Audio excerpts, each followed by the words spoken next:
Hello, people. It is your good friend Chad Marco here again with another episode of the OCM Botcast. And as you can see, this episode is called WGTOW. That's an interesting play on words. Obviously, WGTOW, MGTOW, men go their own way, women go their own way. This episode is basically going to cover this subreddit that's been brought to my attention called Female Dating Strategy. Now, this subreddit is basically what Red Pill, MGTOW, all that shit is to men. This is basically that, but for women. And so I went there and just check it out and see, what their perspective on modern dating and sex and relationships were like. And it's interesting to say the least, and I can't wait to get into that. But before I do that, I want to talk about a couple things. First of all, so I got like 2 or 3 people donating to me on Patreon, and it's not a lot. I've been trying to figure out what I can do with that. It's like $20 something right now.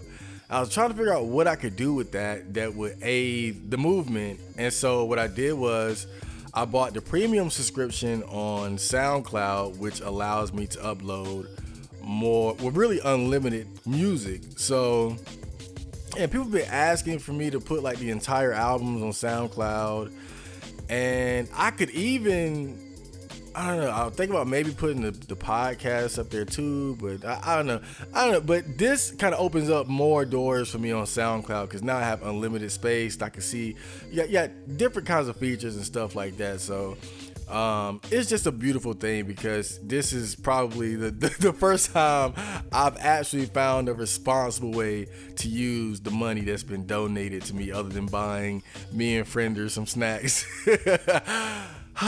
Yeah, but thank you guys so much for those donations. It's allowed us to level up the OCM Botcast, original content movement, Chad Marco, all that shit. So yes, that's first off. And also, I want to plug my gaming channel that I've been half-assing, much like this channel recently. So far, I got like a couple hard game playthroughs there. It's not a lot, but it's just something that I'm going to be slowly building on the side, because I figure if I'm going to play video games, then I might as well, do the whole Twitch, YouTube thing. So I'm doing that. So if you don't know about the gaming channel, then there's a link in the description below and probably in this video. So check that out. I give fantastic commentary. I think this summer, man, I'm gonna go really hard in Dragon Ball FighterZ. I'm gonna make a lot of like Dragon Ball FighterZ content. It's gonna be interesting. It's gonna be a fun summer. But yeah, other than that, I know this episode is a little late, and really, man, I'm gonna be honest, this I kind of half-assed this one because I just really wanted to get another one out. So I'm only gonna have like 2 news things I'm gonna cover. And as far as like the OC, I haven't even found the original content I'm going to put on the episode yet. So I'm going to just go ahead and record this episode. Then I'm going to retroactively put some original content that I found on 4chan up here. So I'm not going to be able to offer my critique. And there won't be a thread of the day, but really the stuff that I found on the female dating strategy subreddit is kind of going to fill in for that segment, because I'm going to talk about like their perspective on things, and as well as various posts and threads that I found on that subreddit. So that's kind of going to, the main topic and the thread of the day are kind of be combined into that one WGTOW female dating strategy subreddit section. So without further ado, let's get right into the first segment, which is the news. And I don't know what the fuck is going on. Everything is COVID-19, you know? Just that's like 90% of what's going on in our society right now. Let's be real. So, the first thing I wanted to talk about as far as news, and this is kind of like sports news. I don't know how interested you guys are going to be into this, so I'm not going to talk about it too long, but I found it pretty interesting. But as far as sports right now, you know, everything is shut down. You know, there aren't any, you know, all the NBA, NFL, NHL, whatever, boxing, fighting, everything is pretty much dead right now. So the talk of the town in the sports world has been The Last Dance, which is the Michael Jordan miniseries, the documentary / miniseries or whatever, documenting pretty much the entirety of his basketball career. And everybody's been talking about it. Well, at least everybody who's into sports. And so I just wanted to talk about it a little bit, you know, because I did watch the whole thing. And I knew it was gonna be good. It wasn't even a question for me. You know, I'm not that much into sports, but I really enjoy seeing like the backstories to these great athletes and their sporting achievements. And this, I mean, watching this documentary, honestly, what more could you ask for? It really it goes so in depth, like all the way from Michael Jordan's childhood to him playing in college to him being a rookie in the NBA, you know, him really not even slowly, the way he just sort of instantly became a star overnight because of just his dominance on the court, even as a rookie. You know, he talked about how within the first 2 weeks of being on the team or something like that, he had already sort of forced his way into being the team's leader. You know, he said, you know, he didn't ask for it. He didn't talk about it. There was no negotiation. He made up in his mind that I'm going to become the leader of this team just by showing everybody that I'm better than everyone else here. And that's exactly what he did. And it goes from there to, you know, him, of course, becoming a superstar, and his early struggles because he was a great player, but he had kind of a shitty team, and so he struggled against better teams, like the Celtics and the Detroit Pistons, and then of course from there his team got better once they got Scottie Pippen, and then from there it was pretty much just the Bulls dominance era. You know, once Michael Jordan got a good team, in particular teamed up with Scottie Pippen, it was a fucking wrap, you know, because as good of a player as he was, you know, basketball is a team sport, so you gotta have, you know, every Batman needs a Robin. And even he said in the documentary, like, there is no Michael Jordan, like 6 rings championship Michael Jordan, there is none of that without Scottie Pippen. So I love how he made sure to give his right hand man the credit that he deserved. But it's a phenomenal documentary, man, because, you know, I grew up in the 90s, but I was more into video games and stuff like that. I wasn't really into sports at all, to be honest. So even though I grew up in the 90s, at least as a child, I really wasn't focused in on sports. I was more into video games, TV, nerdy shit, you know, stuff like that. I wasn't big on sports. And so by the time I even developed an awareness about sports, Michael Jordan had already retired, and, you know, his era was over. So the whole legend of Michael Jordan to me was just that. It was simply a legend. Everybody says this guy is so great, and he's yada yada, 6 rings, and the Bulls dynasty, all of these things. And as much as I heard about it, I could never really appreciate it, you know. I would see highlights every now and then, you know, as I began to get more into sports like boxing and basketball, you know. But still, I didn't have a true appreciation for his greatness like I do now. Like I said, it's a great documentary just because of you see just how dominant the Bulls were during that era, and it was a very competitive era, and it was a very physical era where they were beating the fuck out of each other on the court. I mean, it was a very ruthless time, and is significantly more physical than basketball is today. I mean, I just have and not just for his talent on the court, but really just how famous he really was. It's crazy how big, how important Michael Jordan was during the late 80s and the 90s. It's for not like his fame is his fame was just something else, and it's one of those things. It's like, I know a lot of people want to be famous, but you don't want to be Michael Jordan famous. It's a difference. It's a difference, between being who's a good example? Like, I don't know, like a fucking rapper famous versus like Michael Jordan famous. Like, he was so famous, it was like anytime he was in a public area, like going from point A to point B, he was going to be just mobbed up by people. Like, he had pretty much no time to himself as far as like actually going out, except like to play golf and shit like that. Like, he had to be super low key. But just watching this documentary, it just amazed me how big Michael Jordan really fucking was, and just how good he was, and the way his talent was. I mean, obviously he helped produce this, so I don't know how much is that. I don't think they did any exaggerating, but it's easy to write a certain narrative, when you're involved. But just the way they presented it, it was like he was so good. It was almost like everybody wanted to knock him off his pedestal.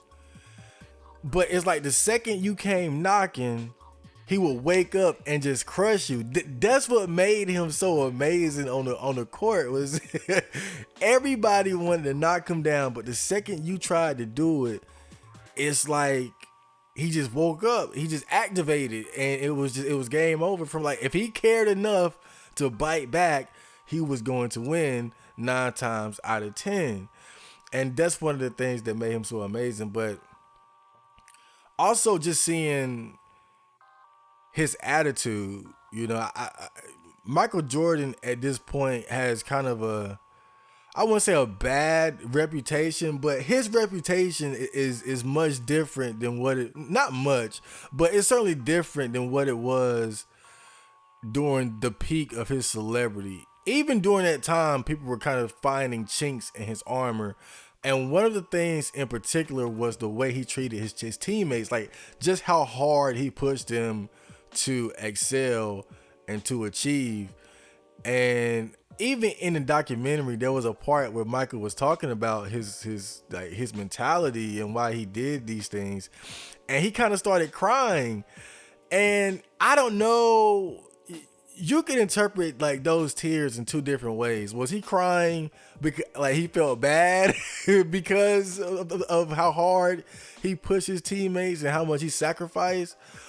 But I don't think that's it. When he started crying when he was talking about that shit, I think that was very personal for him, because like he was really breaking down his will to win, his desire for victory. It's not a game to him. Like, winning is just so fucking important to him. And I think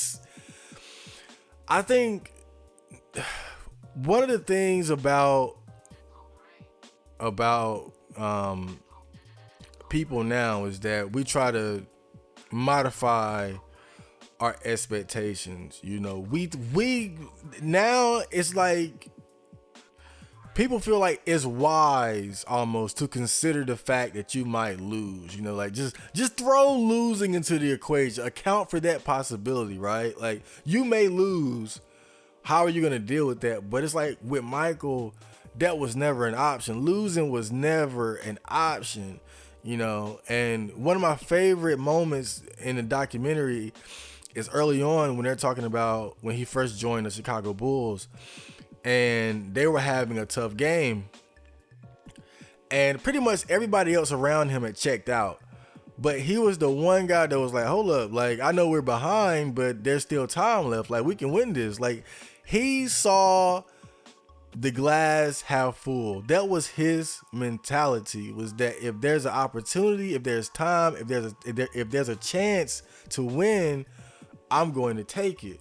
You know, and just those little things like that, man, just made me appreciate him so much more. It's not just the fact that he was a fucking winner and he was so skilled and great at what he did, but it was the attitude and the mentality behind it. The win at everything, to win at all costs mentality, sacrifice everything, do everything that you possibly can to win. And I think now that attitude has kind of been viewed in a different way. Some people now feel like Michael Jordan was almost too, like his will to win was almost too much. Like he wanted it too much, you know? That's kind of the I wouldn't say the prevailing idea now, but I see that tossed around. I've seen that now people look at him like he was just almost mad how badly he wanted to win. But watching this documentary, I see now that all of that was just rooted in his base attitude of positivity. You know, there's even a brief moment where I can hear him in the huddle during a big game saying, stay positive, stay positive. Like it was all rooted in that positive attitude that he had, that not only do I want to win, but I believe I can win. And if I can, why wouldn't I go all out for it, you know? And it's just, again, if you're into sports, I definitely recommend The Last Dance. It goes in depth with Michael, Scottie Pippen, Dennis Rodman, Steve Kerr, the coach. I mean, I had no idea Phil Jackson, like, already won rings in the NBA before he even was a coach. Like, Phil Jackson was a fucking badass, and then he won all those rings with Michael, and then went on to win rings with Shaq and Kobe. God damn, like, people talk about Mike like he's so amazing. To me, Phil Jackson was the most amazing motherfucker out of that whole damn documentary. But I digress, man. If you're looking for something that's gonna grab the fuck out of your attention and never let go to the end, man, check out The Last Dance. It's a great sport documentary about one of the greatest of our time. So, moving on to something a little bit more serious, where a lot magnitudes much more serious. Woo, get a sip. Now I'm going to talk about the Ahmaud Arbery shooting. Had to go there, man. Had to go there. Dark times, bro. Everything ain't b-balling and jump shots. Now it's shotgun and niggas down the street. Okay, so if you don't know, the Ahmaud Arbery shooting happened back in February in Georgia. Now, there were these two white men, Travis and Gregory McMichael, who were father and son. The father was a former police officer, from what I understand. They shot and killed a 25-year-old black man named Ahmaud Arbery, who was running down the street. Now, the shooters were not arrested or charged for over 2 months.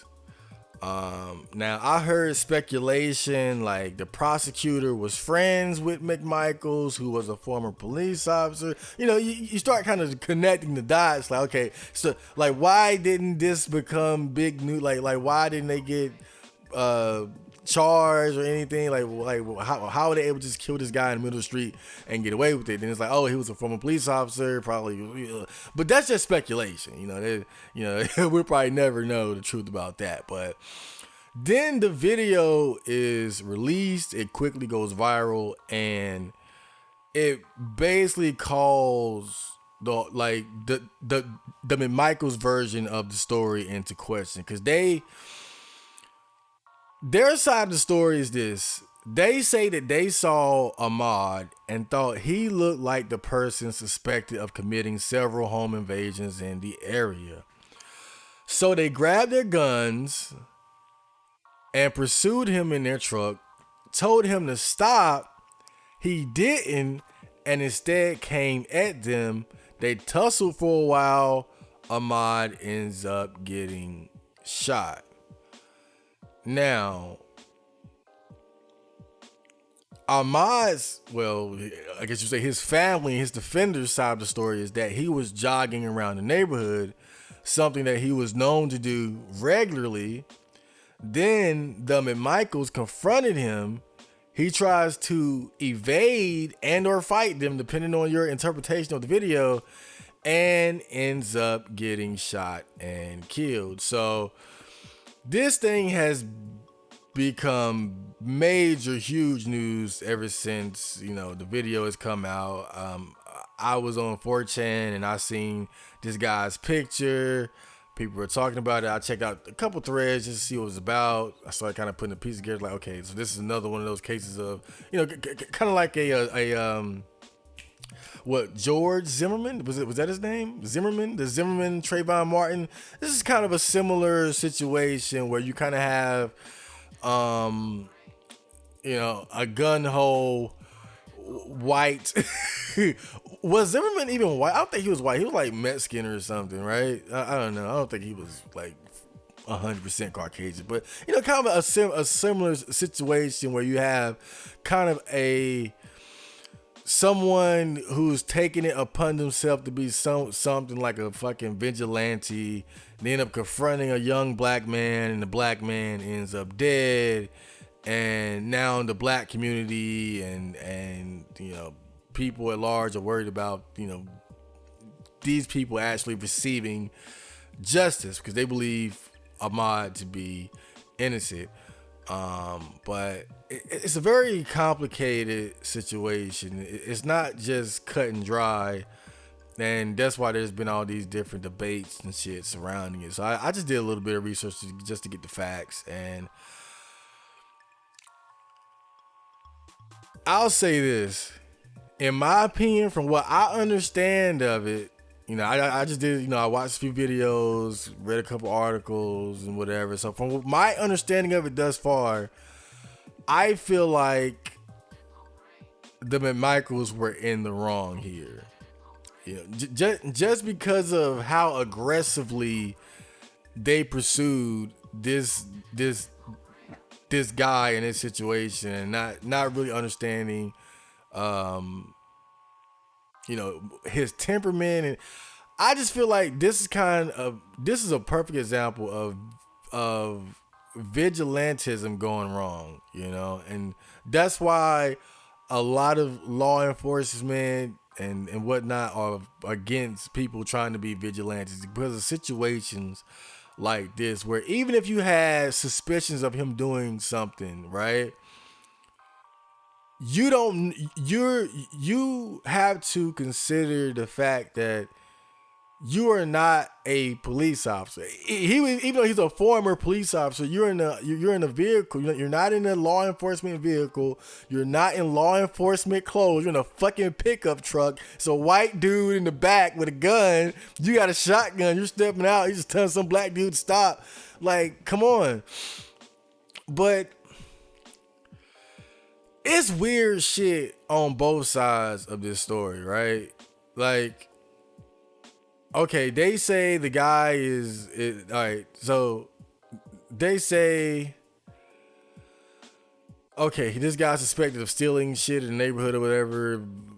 Okay, but why, if you're gonna steal stuff, why are you running around broad ass daylight? I seen it looked bright and sunny. Like, if I'm gonna go steal some shit, am I gonna go out broad ass daylight? Am I gonna go out in broad daylight going around to steal shit? Like, typically, if you want to go thieving, you wait till nighttime. So why would he be out stealing in broad daylight, right? And also, you got to look at it like this. The guy is black, and he's being confronted by two armed white men in a pickup truck. And what's so funny about this is that me and my friend, we joked about this years ago. We joked about this same type of situation. We were like, man, what if two white guys pulled? Like, I swear, bro. Like we talked about this same shit years ago. Like, what if some white guys pulled up on us with some trucks? I mean, just in a truck, and was like, "Hey, you boys need a ride?" And then we'd be like, "Nah, we good." And then they pull out a shotgun and be like, "Ch-ch, I think you boys need a ride." Like, what would you do in that situation? And again, you have to address the racial issue in this. You know, being black and in the South, confronted by two white guys in a pickup truck with guns. You don't know if these guys are some fucking Ku Klux Klan. They trying to bring the KKK back. I mean, I can only imagine the different emotions and thoughts that could be going through a young black man's mind in a situation like that, you know, just because of the racial tension. I mean, let's just be real about it. The fucking racial tension between blacks and whites, and you're all alone, and these two white guys with guns that they're not identifiable as law enforcement or anything like that. It's just, to you, just two white guys with guns, and they're getting in your way and telling you to stop, and you don't know what they want. You don't know if they want to kidnap you and hang you up somewhere. You don't know if you did something wrong. Like, what the fuck? What do you want from me, motherfucker? Like, so I think that's a very important part of this situation that you have to consider, is that the fact that he was black, by himself, and being confronted by two armed white men in a fucking pickup truck, not knowing if they're law enforcement or not, like none of that shit, you know.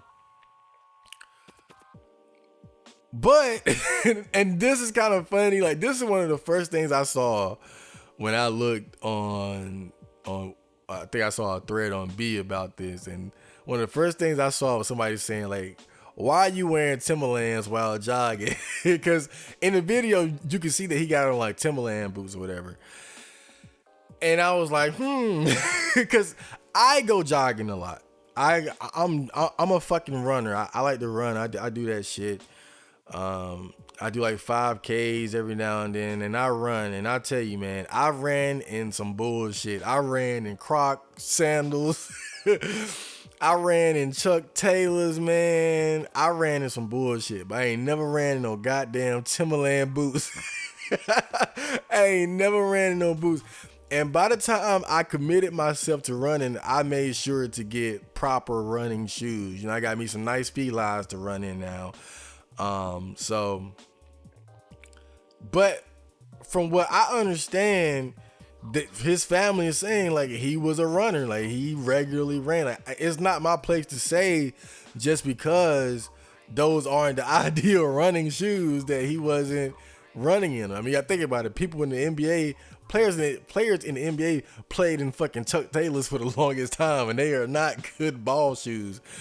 Oh man, so. But that is sketchy though. Why you like, you consider yourself a runner and you running around in boots? But then again, Ali used to do that. So I don't know. It's weird. Again, that's sketchy. But you know, that's not enough. You know, that's not enough to say, okay, well, he was running around stealing, right? So another thing that I saw brought up was there was a new video that came out that showed that he visited a house that was under construction. And I believe this happened like minutes before the actual shooting. Now, in the video, you don't see him stealing anything or breaking any property. And upon doing further research, I learned that, you know, these sort of houses that are under construction, it's not unusual for people to just walk around and check these things, apparently, you know. And in fact, the thing is, I can remember being a kid and, you know, doing things like that, walking into like abandoned houses and houses under construction and whatnot. But that was as a kid, not a 25-year-old jogging man. But also I can remember like me and my friends, we used one of these houses to like smoke weed in or whatever. But I don't know. It's not unheard of for people to visit these houses though that are under construction. That's the thing. It's just that you have to wonder, what was he doing there? What was his purpose for going to these houses that are under construction? Was he there up to no good, or was he just exploring the neighborhood? Like I explored the fucking neighborhood. Me and my friends explored the neighborhood. We don't go on private property or nothing. I don't think we did. but but yeah, you have to wonder what the fuck he was doing there. They got him on camera walking around these places, and he didn't steal anything. It's not like he did anything. He definitely looks suspicious. He's black, and he's checking out these places that are under construction. But again, they don't have evidence of him doing anything. But apparently, even before this whole situation went down, the McMichaels and several other people in the neighborhood, they had, like, I think one of the cases was like, I think the McMichaels had a gun stolen out of one of their truck or one of their cars, and there was some other people who said they got some rifles stolen. So there were definitely some burglaries in the area. The question is, was Ahmaud the culprit? Was this just a situation of being caught at the wrong place at the wrong time and mistaken identity, or was he the one in the neighborhood stealing guns and rifles and shit? Again, we'll probably never know with absolute certainty, but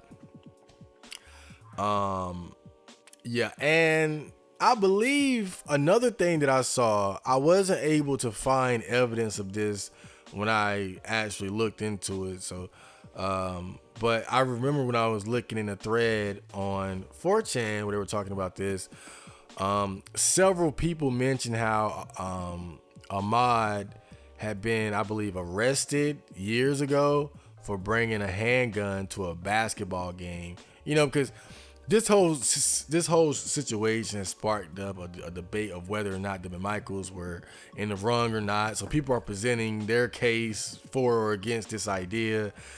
So people are bringing up the fucking Timberland boots and this old gun charge that I wasn't able to confirm. But if it is true, then that's because you got to understand.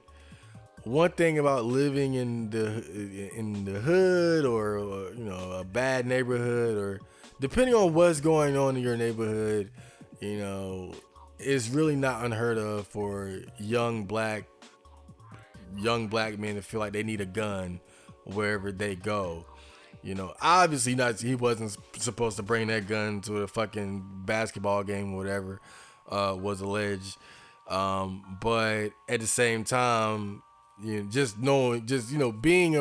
of that type of neighborhood. No, I know that mentality, that thought that you need to have your gun with you wherever you go. I just had an associate who was killed, while hanging out on the block. And it's crazy because he had his gun, and the guys with him had their gun. Just so happened that the guy that got to them, he got the jump on him, and one of my friends ended up getting killed. And but again, that's just part. I hate to say it, but feeling like you need a gun, it's just part of the culture. And since my friend just got killed, now my other friends are talking about getting them a gun because they don't want to get caught, caught lacking. You know how they say. So again, even that. I can't really hold that against him, because again, just knowing how these communities can be where you have a high level of gang activity. And the crazy thing about it, my friend who just got killed, like, he wasn't even involved in any type of like gang activity and shit like that. He literally just got caught at the wrong place at the wrong time. Had legal guns and all that shit, just got caught wrong place, wrong time. So again, even that little bit of information, if it's true, I can't really hold that against him because of just the culture, of being around these areas where there's gang activity and you feel like you need to defend yourself and be armed. But again, I don't know. Maybe he wanted to shoot the fucking basketball game up and they prevented it. Maybe he was trying to kill somebody. I don't know. I'm just gonna give him the benefit of the doubt because I understand that I need to have my gun at all times mentality. Since I just had an associate who was killed, and he made a point to always have his gun with him. He just got caught lacking. So one of the things that is, you just can't be ignored about the situation is the sensationalism surrounding it because of, race issues, white men killing a black man, and I remember one of the videos that I watched, somebody, obviously a white man, he brought up some statistics and shit, and he talked about how, hold on, excuse me. He talked about how, I'm sorry. He talked about how, if this was a black man killing a white man or raping a white woman or whatever, it would have never became national news. It would have never blew up like it did, and I feel like that's a valid point. Sensationalism is a part of journalism. And I think a white man, a racist redneck white man and his son killing a innocent black man is a lot more newsworthy than a black man killing some white guy. I mean, let's just face it. When it comes to news and headlines and all that shit, it's, the things that get the most amount of attention are the things that are the most sensational. And racism is right now is a hot topic. It's very fucking sensational. You get a situation like this where you can say these white guys were probably fucking racist and they targeted this black guy wrongly and they killed him in cold blood. That's sensational, But, black guy killing a black guy, unless it's like a rapper, that's boring. White guy killing a white guy, it's fucking boring unless it's like a mass shooting or something. Notice how I had to add in the mass shooting bit for the white people. I'm sorry. But yeah, I mean, journalism and news and all that shit is about sensationalism. And, murder is, the gun violence, murder in America is not, it's not uncommon. But, this type of situation right here, it's just, and you got video evidence of it. I mean, it's just, this right here could be a fucking movie. That's why shit like this could, I mean, you can write 3-4 books about this one situation and you can make at least one Lifetime movie, and it's a shame that certain types of events get more coverage than others, especially depending on the race of those involved, but it is what it is. But I think that is a valid point. It's getting a lot of attention because of the racial element of it. If it was just black on black or white on white, it wouldn't have been as sensational as it is, but I don't know.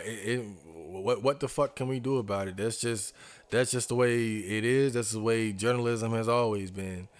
But I gotta say, I am glad, if whenever a situation comes up where justice can be served, and I don't care if it's black, white, it bothers me to think that it's very possible that these two guys could have got away with this. I don't care if Ahmaud was Mexican, Asian. I don't care if the McMichaels were aliens from outer space. I hate situations where innocent people are harmed, robbed, killed, whatever, And even worse when it's like some fucking gun hole, asshole really acting out of his fucking station, acting out of his fucking league. I understand he was a police officer, but that's WAS. That's was a police officer. And just man, honestly, looking at the whole situation, seeing the video, how they went about it, it's just like to not have the awareness to know what it fucking looks like when you just pulling up on somebody with guns and shit, just thinking they just supposed to comply. Like, okay, obviously I fucked up. You're the vigilante, since I need to, like, no, and I had a situation where I was riding my bike at night, fast as fuck. I was gone. I was listening to the Thriller Michael Jackson album. It was the first time I listened to it, like all the way through. I didn't know that motherfucker was that good. And I was rolling, and a police car pulled up by me, turned the lights on, obviously telling me to stop.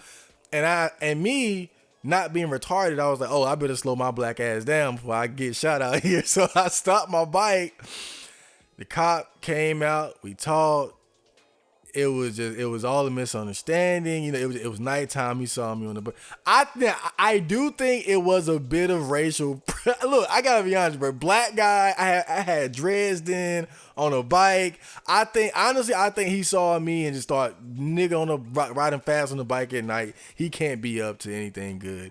But still, the fact that he was in a police vehicle, in a police uniform, signaled me to stop, got out, we conversated, everything was smooth because I understood this is a law enforcement officer. I don't know what the fuck is going on, but I'm gonna find out, and I stayed calm, he stayed cool. And again, it was no problem whatsoever. It was just a misunderstanding. He went his way, I went my way. It was all good, but that's because I knew, okay, this is a police officer. It's a police car and he's a police officer. So I knew, this is someone that I should be able to trust to understand that I'm not doing shit.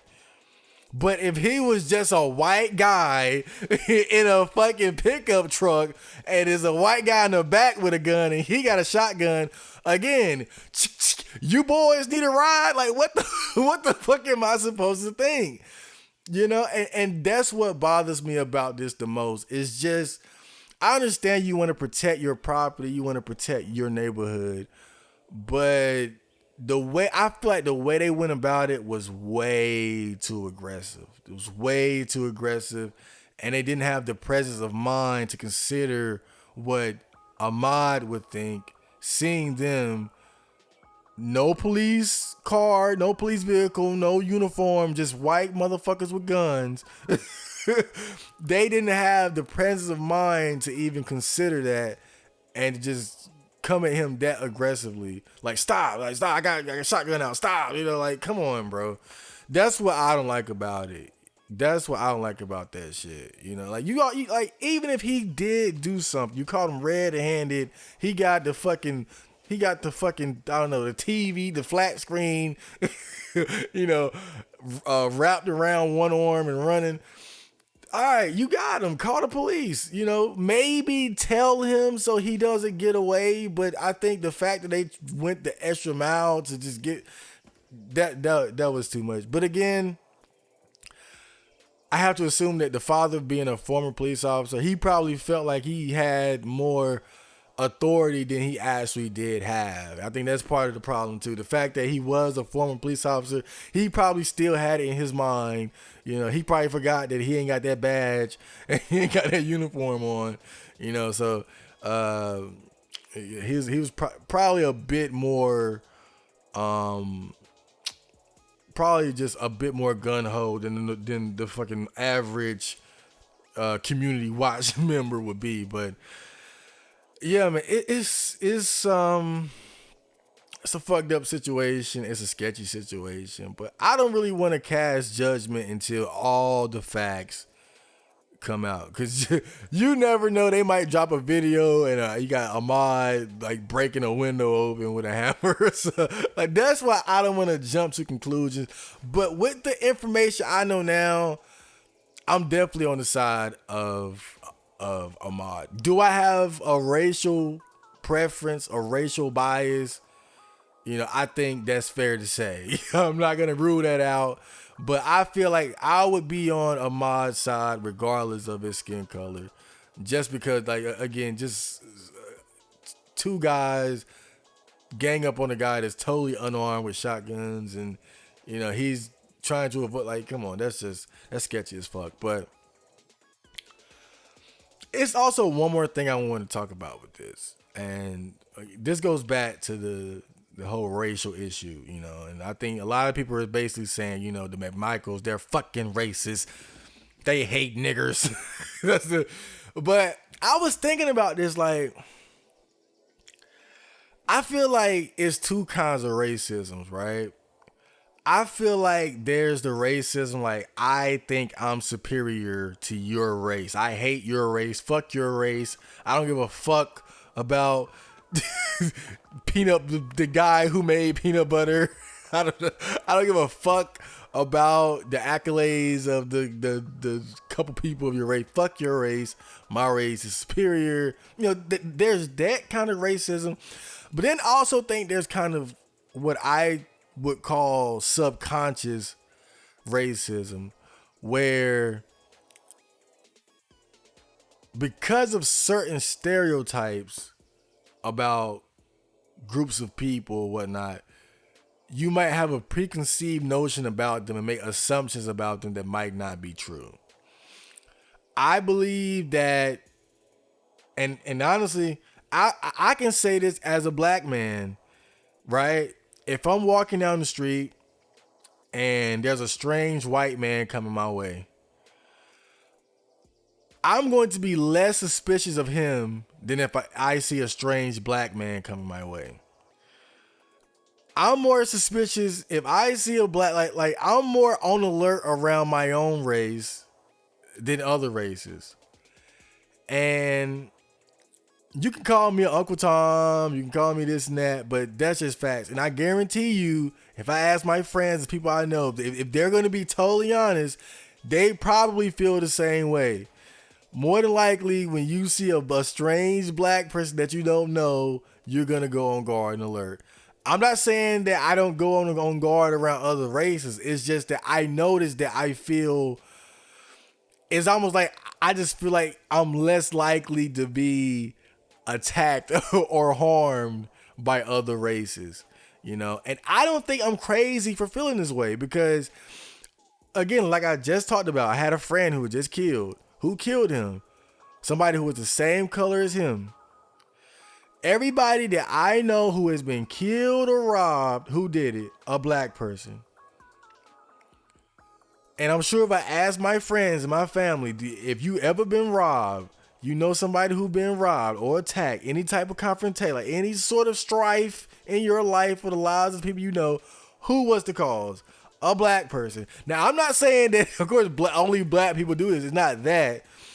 But I think that we as people, we as human beings, we notice certain patterns. And if we keep seeing the same shit happen, we make certain assumptions, And I think some people, whether it could be black, white, law enforcement or not, I think because of the stereotype associated with black people, that we're violent, that we're ignorant, that we're criminals, that assumption begins to be projected onto everyone. I think that some people are just subconsciously racist. And you can even say, again, you can say that about me because, again, it doesn't matter that I know better or not. If I'm around strange black people, I'm going to feel like it's more likely that somebody's going to try to fuck me up. That's just the way it is. If I'm around strange white people, I'm not going to feel like statistically in my head that there's a high chance of me getting fucked up right now. Just because I don't have many negative experiences with white people,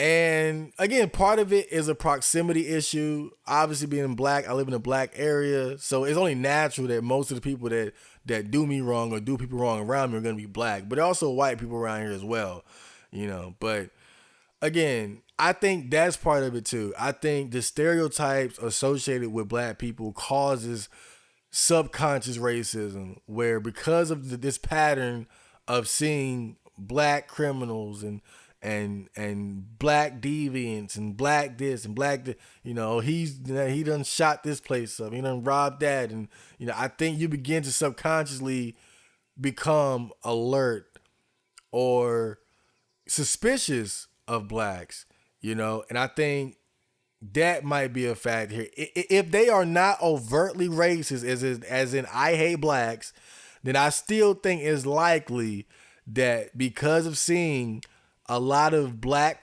people committing crimes, that them and Michaels might have had a preconceived notion about Ahmaud and made assumptions about him based on his skin color, and might have approached him more aggressively than they would have a white person. But that's all I have to say about that. God, I hate touching race issues. It's so ugly. Oh man.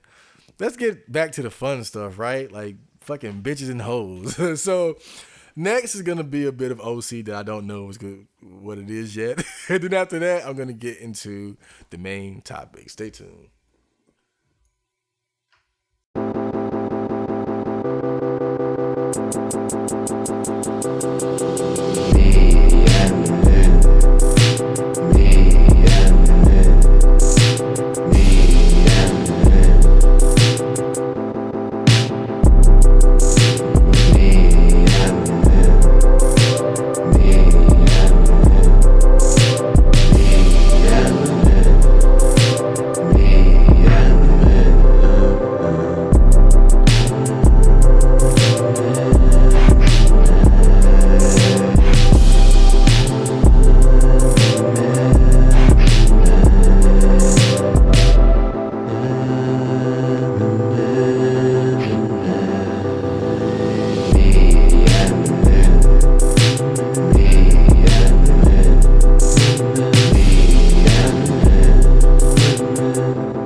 Okay, so I'm back, and like I said, today's episode is called WGTOW.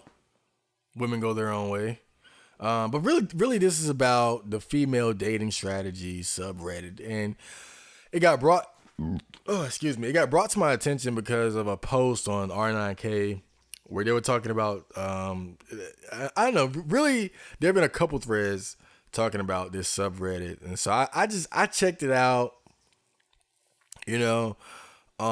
checked out, probably spent like a few hours there just trying to, understand the female mindset, the awakened red pill female mindset. And oh my God, it's so interesting. Oh God, it's beautiful. I love this because what's so funny about the female dating strategy subreddit is that it's like you can see the parallels between this and the male version of this, the MGTOW, red pill, all PUA. You can see the parallels and how the female theory and the female strategy fits perfectly in alignment with the male theory, the male philosophy, the male strategy. even though it's two opposing sides, what's amazing about it is how they both sort of confirm each other's suspicions, you know? Because a lot of people I notice will look at Red Pill, MGTOW, and say, you guys are fucking delusional, you're stupid, you're misogynistic, you don't know what you're fucking talking about. But when you go here to the female dating strategy subreddit, it basically confirms most of the shit the Red Pill talks about as far as like the female mindset when they approach dating, at least when they do so intelligently and with a bit of awareness of the power struggle that dating really is. I mean, you get just in the name, female dating strategy, keyword strategy. What's strategy? Strategy, that's something you use on a fucking battlefield. You know, on the basketball court, you know, football field. Like, strategy is a plan. It's a guide. It's not just winging it. Like, so, and oh God, just not always, but ever since I've got into learning about dating and women and all that, you know, it's so interesting to me. But man, this really takes the cake because now we get to see it from the female's perspective. And it's so amusing to me how it confirms all the shit we've been saying for years. All the shit that was supposed to be bullshit, misogynistic. No, like when you dig deep into this subreddit, and don't get me wrong, like after looking at this place, seeing the posts and seeing like the female perspective on things, I have nothing against this subreddit, their ideas, their philosophy, there's nothing. They're doing exactly what they're supposed to do. The same way that the Red Pill MGTOW guys, whatever you want to call it, are doing the shit that they're supposed to do.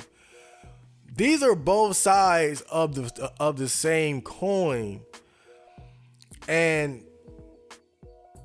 the simple fact of it, these two opposing sides both have the same goal, which is to approach dating and sex in a way that benefits them. It's all about looking out for yourself. It's all about getting the most benefit out of dating and sex. That's really all this is. MGTOW, Red Pill, all that shit was a reaction to guys getting screwed over by women, having bad experiences, and wanting to approach it in a different way or opt out entirely, which meant developing a strategy and a philosophy for, again, looking out for your own self-interest and benefit. And female dating strategy is the exact same shit. But before I go on with my ranting, let's get into like a bit of their philosophy. That's really what I want to get into first before I go into like some of their posts. So this right here is just I'm just going to read off a bit of their philosophy. Now, here's one that I found very interesting. Now, it says Girl Game Part 1, Males, Monogamy, and Mate Guarding Strategy. Growing up, many of us were taught that women were hardwired for monogamy, but that men were hardwired to want many partners, and as such, entitled and prone to infidelity. Turns out this conventional assumption was based on a faulty scientific study, which is debunked in this article. When are women most likely to be promiscuous? Contrary to popular belief, it is unlikely that women are hardwired for monogamy. In fact, in most primate species, the females are opportunistic and will mate with many males to secure additional resources and purposely confuse paternity. Since the females are not naturally monogamous, the males must constantly physically mate guard the females to prohibit them from having sex with rival males. The females are as monogamous as the males can force them to be. Now, if we were not talking about female dating strategy subreddit, you would have thought a man wrote this shit. You would have thought this was some PUA garbage. You red pill bitches. MGTOW, you weasels. You would have thought this was some man written. No, this is female. This is their base. I went to their base and learned their philosophy, their strategy. Oh God. It's scary, but it's beautiful at the same time. It's like, I can't help but appreciate the power of pussy when I read shit like this. It's like, it just amazes me. I feel like a goddamn Steve Irwin in the jungle looking at a wild animal or something. It just amazes me. But let's break this down. So this part essentially just talks about, female promiscuity, and talked about how a lot of people will say that women are the monogamous sex. And she is basically, referencing how when you really look into it, primate species, females tend to be more opportunistic and will mate with many males to secure additional resources and purposely confuse paternity. And it's funny because that's exactly what we're seeing in our society now. We're seeing women being very opportunistic. The words body count is being thrown around quite a lot now because, again, women are fucking getting around. They're having at least, a decent amount of different sexual partners. And it's funny to me how some people will deny this, but then confirm this at the same time. Like if I say something like, well, I want a girl who's a virgin, people look at me like I'm fucking crazy. Why? Because they know damn well ain't no girls over 18, 20 or 20, 21 years old who are virgins. Yeah, there are some, but they know it's very unlikely. But at the same time, they would try to act like women are around here just starting around like crazy. Again, I'm not against that. Have your fun, but let's be real about it. And again, this just confirms that, women are being opportunistic. They mate with many males to secure additional resources and purposely confuse paternity. Again, another thing that you see in our society where you got all these cases of men raising kids only to find out 3, 4, 7, 8, 10, 11 years later that the child isn't even theirs. And again, that's one of the reasons why I say, if you have kids, you need to have a paternity test. Paternity tests just be mandatory, period, but I digress, and it talks about how males must constantly physically mate guard the females to prohibit them from having sex with rival males. The females are as monogamous as the males can force them to be. Now I think the next part goes more into this. So now it says all males are hardwired to mate guard.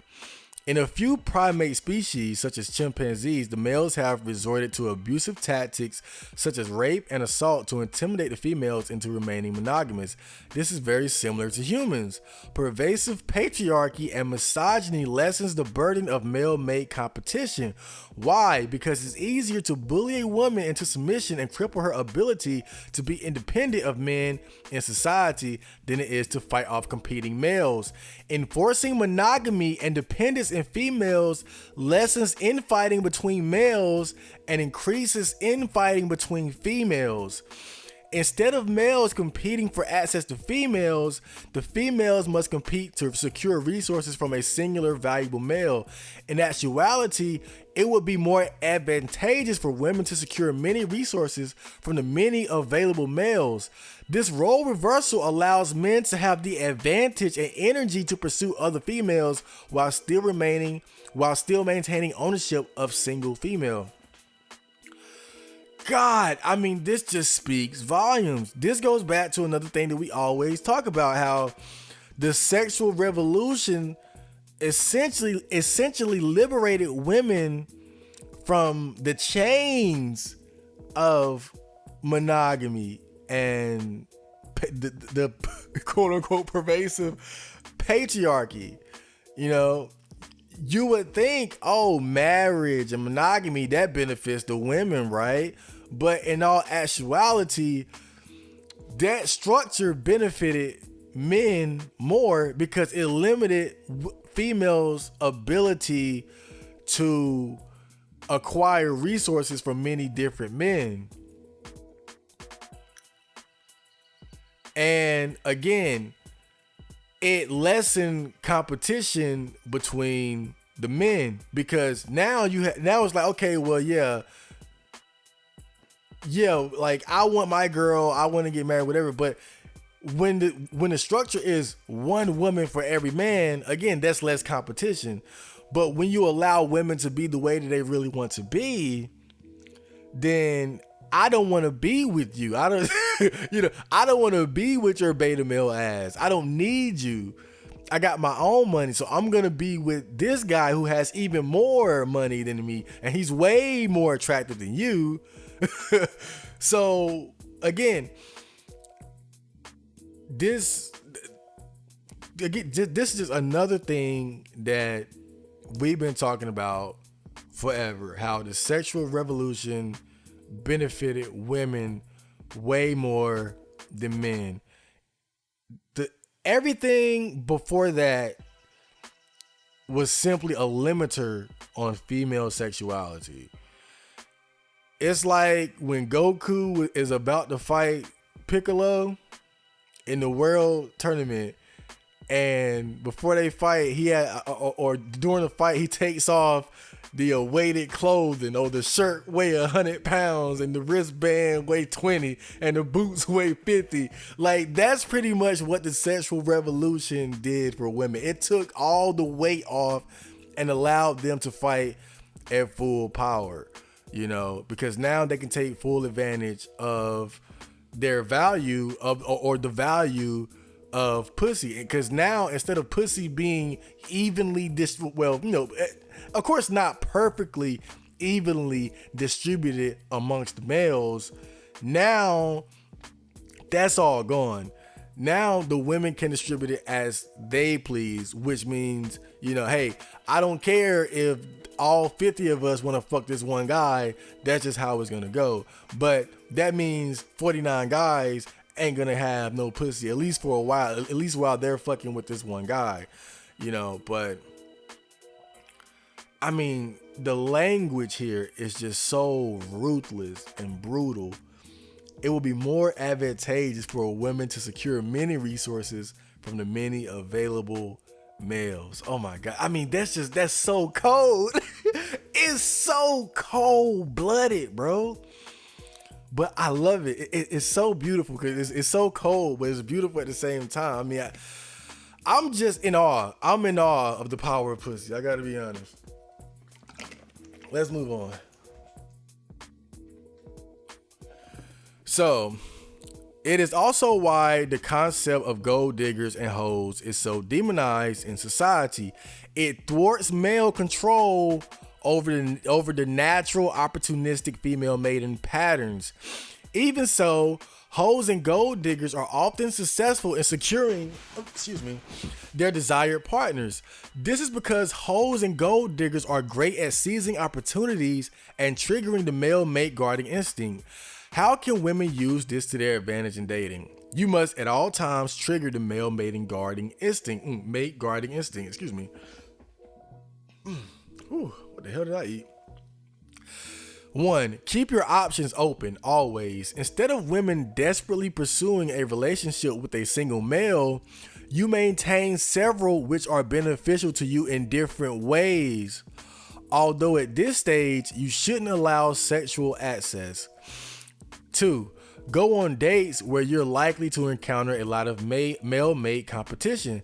Sporting events are at the top of the list, but this can be any event or activity where men are likely to be peacocking for females and posturing for other men. 3. Sexual access is reserved for the male or males who have demonstrated good character and significant investment. There is no need to abide by an artificial 90-day timeline.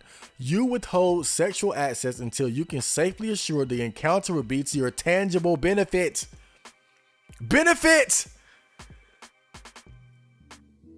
I love that word. 4, monogamy is for marriage. Unless a man expresses an explicit desire for marriage with a timeline in mind, you should not be monogamous. Again, monogamy benefits men, not women. So let's break this down. So in the beginning, it talks about how gold diggers and hoes are demonized in society. It thwarts control over the natural, opportunistic female mating patterns. And I think that goes without reason, because men, men of wealth, men who are successful, have money, they hate the idea of being used for their money. They hate the idea of a girl using his attraction to her to extract resources from him while not having a genuine connection to him. Because really, when you look at it, it's almost like a parasite to them. It's like you don't really love me, you love my resources, and your end game is to get my resources and then bounce. And again, who the fuck wants that? And hoes, which is, of course, just a woman that's very promiscuous. She gets around a lot. Again, another thing that most guys typically just don't like. Most guys, I think now, I feel like guys just, I don't know. I don't want to get too deep into this, because we have this debate online all the time about, how can you date a girl who had nut on her lip, shit like that. I don't want to go too deep into that, but I think at the very least, you see that there are a lot of guys who just don't like the idea of sharing women with other guys. Even if it was in the past, that's unattractive to a lot of guys. Like I don't think it's just some weird dudes in basements that don't like. I think a lot of guys, even if they would tolerate a woman having been with other men, I think a lot of it is just not having a choice. I think, honestly, and guys may deny this, but I think a lot of guys, if they could choose their girlfriend with the 12 body count versus the same girl with the 0 body count, I think most guys would prefer the virgin. A lot of them probably won't admit it. You got to cope somehow, but I think most guys would take the virgin over the high body count version of their girlfriend. So let me see. Now, this rule number 1, keep your options open always. Instead of desperately pursuing a relationship with a single male, maintain several which are beneficial to you in different ways. This makes me think of the image that gets posted on R9K a lot of the girl saying, "Oh, nobody wants me. I'm so lonely." And there's like she's holding the door behind her though, and it's like the hands of like 20 guys trying to burst through, essentially trying to date her. Or my favorite picture, the one where the girl is showing like her phone and all the different guys that are hitting her up and whatnot. But yeah, I think this is another thing that kind of bothers a lot of guys now, is that, if you like a girl, if you like a girl who's not deformed, like any girl that's halfway decent, you might as well just accept the fact that, if you want to be her boyfriend, if you want to have sex with her, you're now in competition with at least like 20 different guys. At the least, if she is involved at all in social media, Facebook, Instagram, all that, you're competing, like you're in the competition right now. Like it's the playoffs. and I know that kind of deters a lot of guys. It definitely deters me. One of the many things that made me give up on this shit years ago. But what she says, maintain several which are beneficial to you in different ways. I'll never forget, I was listening to a radio show, and it surprised me that I heard this on public radio. But the DJ was basically saying, like, breaking down how women got different guys for different things. They got, the guy for money. They got the big dick guy for good sex. Just basically just breaking down how women have different guys with. And I was like, I knew all this was true, but it was weird because it was public radio. It was So I was like, dude, like, who sanctioned this shit? You're not supposed to talk about this in public, but again, just another example of something that I already knew, something we already knew. Just again, women just here, the women here at least straight up owning up to it. You know, play the field, see what you can get out of this guy. What can you get from this guy? All right, I'm getting money from him, attention from him, money out of him too. Oh, he's buying me gifts on Amazon. He's fucking the shit out of me. But I know he's not good for a relationship, but he can still fuck shit out of me. I'm thinking about getting into a relationship with this guy, but I don't know. We're kind of just dating right now. That's how women play the game. Again, I'm not throwing shade. They're playing the game in a way that benefits them the most. It just don't benefit the guys. And let me see. Number 2, go on dates where you're likely to encounter a lot of male mate competition, sporting events, peacock. So yeah, this is another thing we talked about every now and then, where guys will talk about, how do you deal with having a girlfriend? And one of the things that people talk about during this conversation is how when you have a girlfriend, especially an attractive one, how it's always other guys trying to take her away from you, and how that's a constant source of anxiety for a lot of men. Even when you get the girl, the competition really isn't over. It's still guys, anytime you're not around her, you run the risk of a guy approaching her and trying to spit game to her and whatnot. He might be more attractive than you. He might not. Even when you're together, you got guys trying to, knock you off your pedestal, make you look bad in front of her, maybe try to test you or whatever. And then you gotta, and again, this is another one of the things that makes me just not give a fuck about being single. Just the fact, just having the, posture, just like you said, peacocking and posturing for other men. And it's funny because I posted some of these screenshots on R9K and guys said pretty much the same thing I said to myself years ago, man. Like, man, what's the point? Like, just fuck all this shit. Like when you see this, when you see dating for the game it really is, it's not about the love and the connection. Like, no, it's a fucking game. It really makes you not want to participate, at least not at this level. This is really, this is suffering for men of the lower level, where you have to actually peacock and posture. If you're actually a guy who's very successful, then it's not that bad because you are the prize. You're the fucking trophy.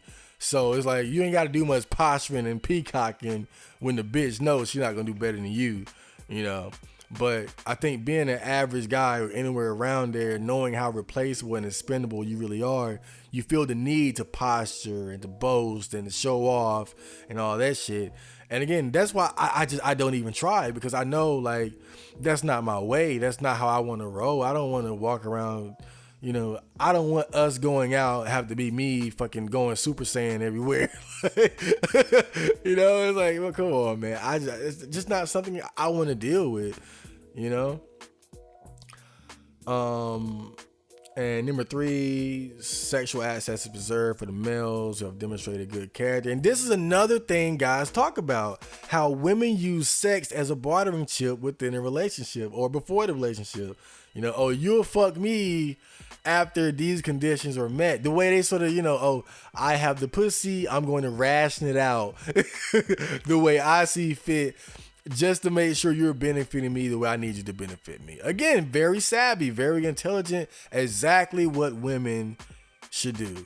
But goddamn, does it make me not want to deal with them at all. And monogamy is for marriage. Says monogamy benefits men, not women. Now that I don't agree with. No, wait, hold up. Because when I think of monogamy, I think of marriage, and marriage obviously benefits the woman more than man. But I think when she says monogamy, she means only getting what you can from one man when you're capable of getting much more from multiple men. So in that sense, she's correct. It's just that when I think of monogamy, I think of marriage as the end game. So, and that obviously benefits women more. But again, just monogamy in of itself, what monogamy is for a woman, like seriously practicing monogamy, not cheating on the side, none of that shit. What it means is that she's only getting resources and benefits from one man when she's capable of getting it from multiple men at the same time. Now you might say, well, why don't men just do the same thing? Now some men can do this, but most men, again, it's a difference between the value of the average pussy and the average dick. The average man can't pull this shit off. The average man barely got the girl he got, but the average woman can play this type of game of, leading on several different men at the same time to get resources out of them in different ways. So it is what it is. Now this is one of the comments. I forgot. This is one of the comments under this whole game philosophy area of their subreddit. Now this girl says, I would add, don't have a baby with a man. Married or not, don't do it. It binds you to that one person for 18 years. It is far better to take charge of your own life and have a babies through a donor. That way, if you partner up with a man and it doesn't work out, the child won't be used as a weapon and the child will always have a safe harbor, always. And yes, be clinical about it. You are searching for the best genes you can find for your children. And this girl says, oh yeah, that's my worst nightmare. Having a baby to a man, he turns out to be a manipulative asshole. Then I have to go to court and keep seeing his manipulative ass tactics for the foreseeable future. It gives me shivers. I've seen it play out too much. Now, this is so telling. Because so often I think of this very situation, but from the perspective of the man. And again, I'm good, and I think I should establish this now that as a man, I'm gonna have a bias towards men. Men, yeah. The same way as a black man, I'm gonna have a bias towards my fellow blacks. Black power, yeah. So I want to get that out of the way, but it's amusing to me how they talk about how they fear having a child with a man and having to keep seeing his manipulative ass and dealing with his tactics for the foreseeable future. Because this is the very thing that men fear about women. And I think both sides have the right to be afraid, because there are asshole men who abuse women and put them through this bullshit. And it's asshole women it's asshole men who abuse women and put them through this shit. And it's asshole women who abuse men and do the same shit. I just feel like when it comes to the courts, when a child is involved, talking about a custody battle or whatnot, I believe that the woman has the advantage. Typically, the courts are going to side with the female. Usually when it's a child support situation, who's getting it? It's usually the woman. That let's be real about this shit. Usually it's the woman that gets the longer end of the stick.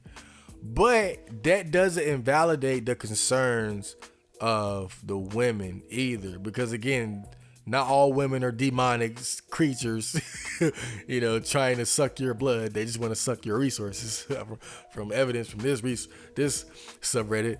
But again, it's amusing to me how they have the same concerns. It's just that I feel like they have an advantage in this situation, but they have the same concerns, which they should.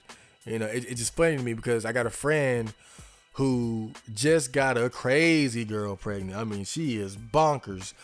And we were just talking about this shit. Like, bro, like, you fucked up. Like, if she's really pregnant, then, that's 18 years. You got to deal with this bitch and her craziness. And she can always use that kid as a bargaining chip. Like, that's your seed, that's your child. Like, there's nothing more precious in this world than this child. And she has at least half rightful ownership of it. And so now you always have to go through her to get to your most prized possession. You fucked up. But again, women go through the same shit, so.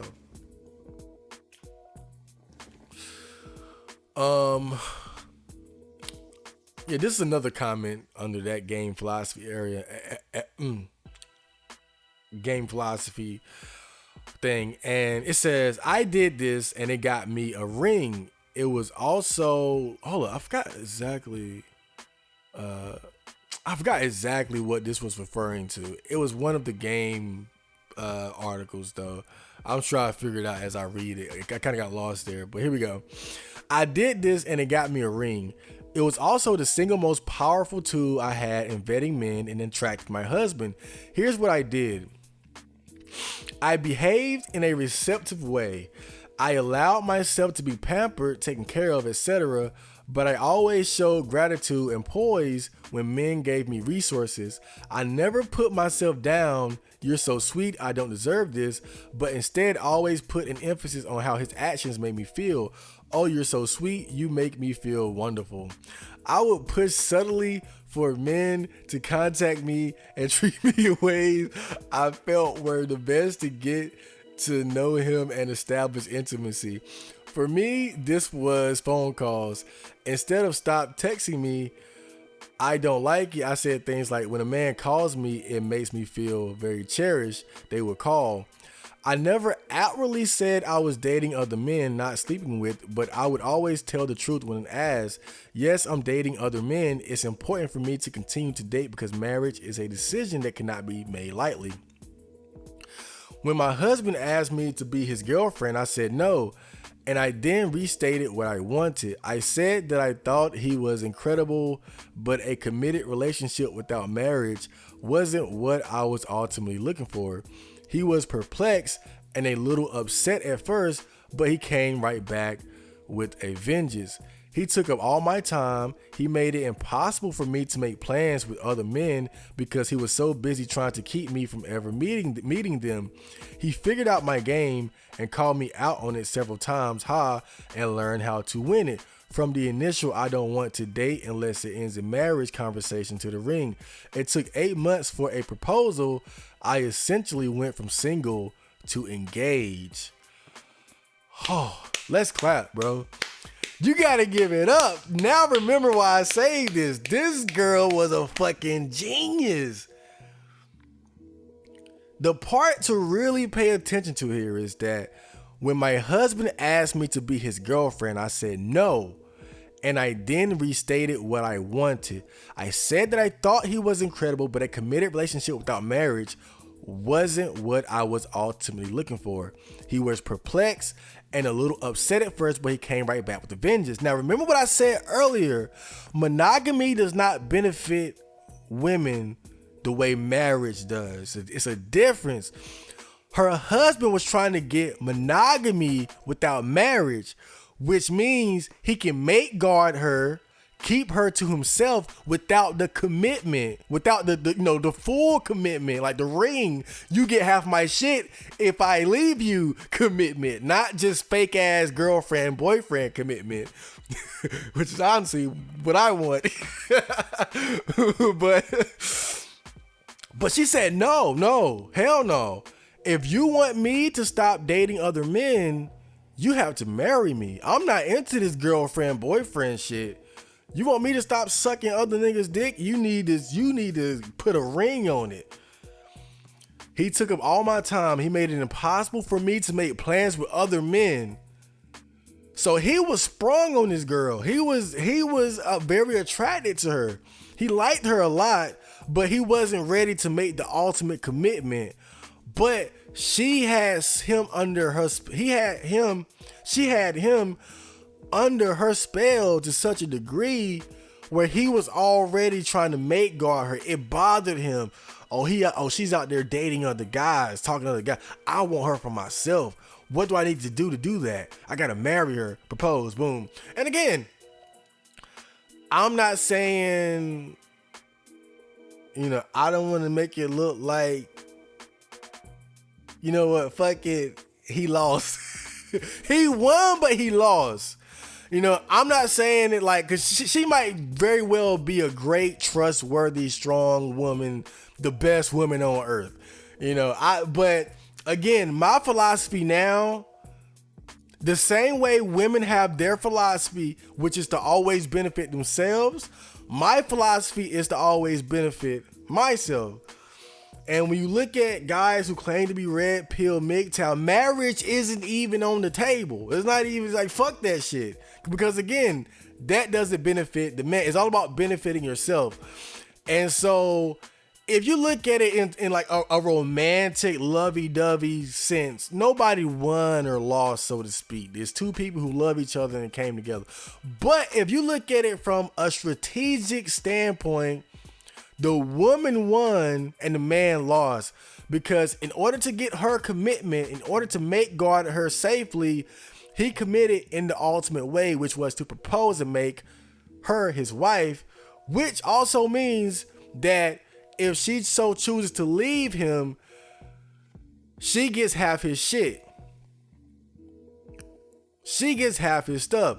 So again, she is in this relationship, she has the advantage, because on one hand, she's trading her good years. She's giving him exclusive access to her body, preventing herself from getting the resources that she could from other men.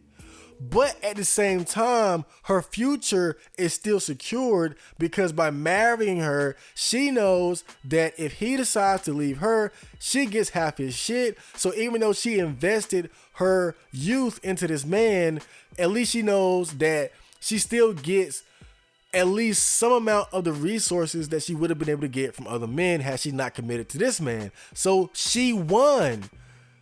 When you look, again, looking at dating from a war, the war perspective, she won. She has the advantage, But putting that to the side, looking at it, lovey-dovey romance, hearts and kisses, it's a beautiful thing, I hope. So go to the next part.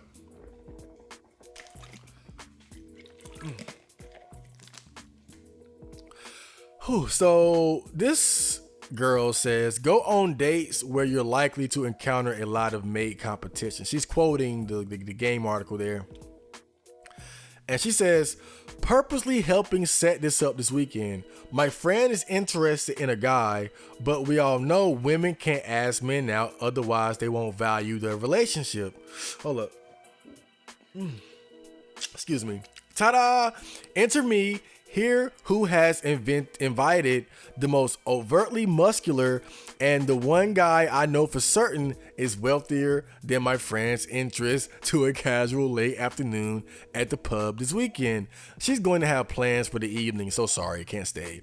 She likewise has invited the guy she's interested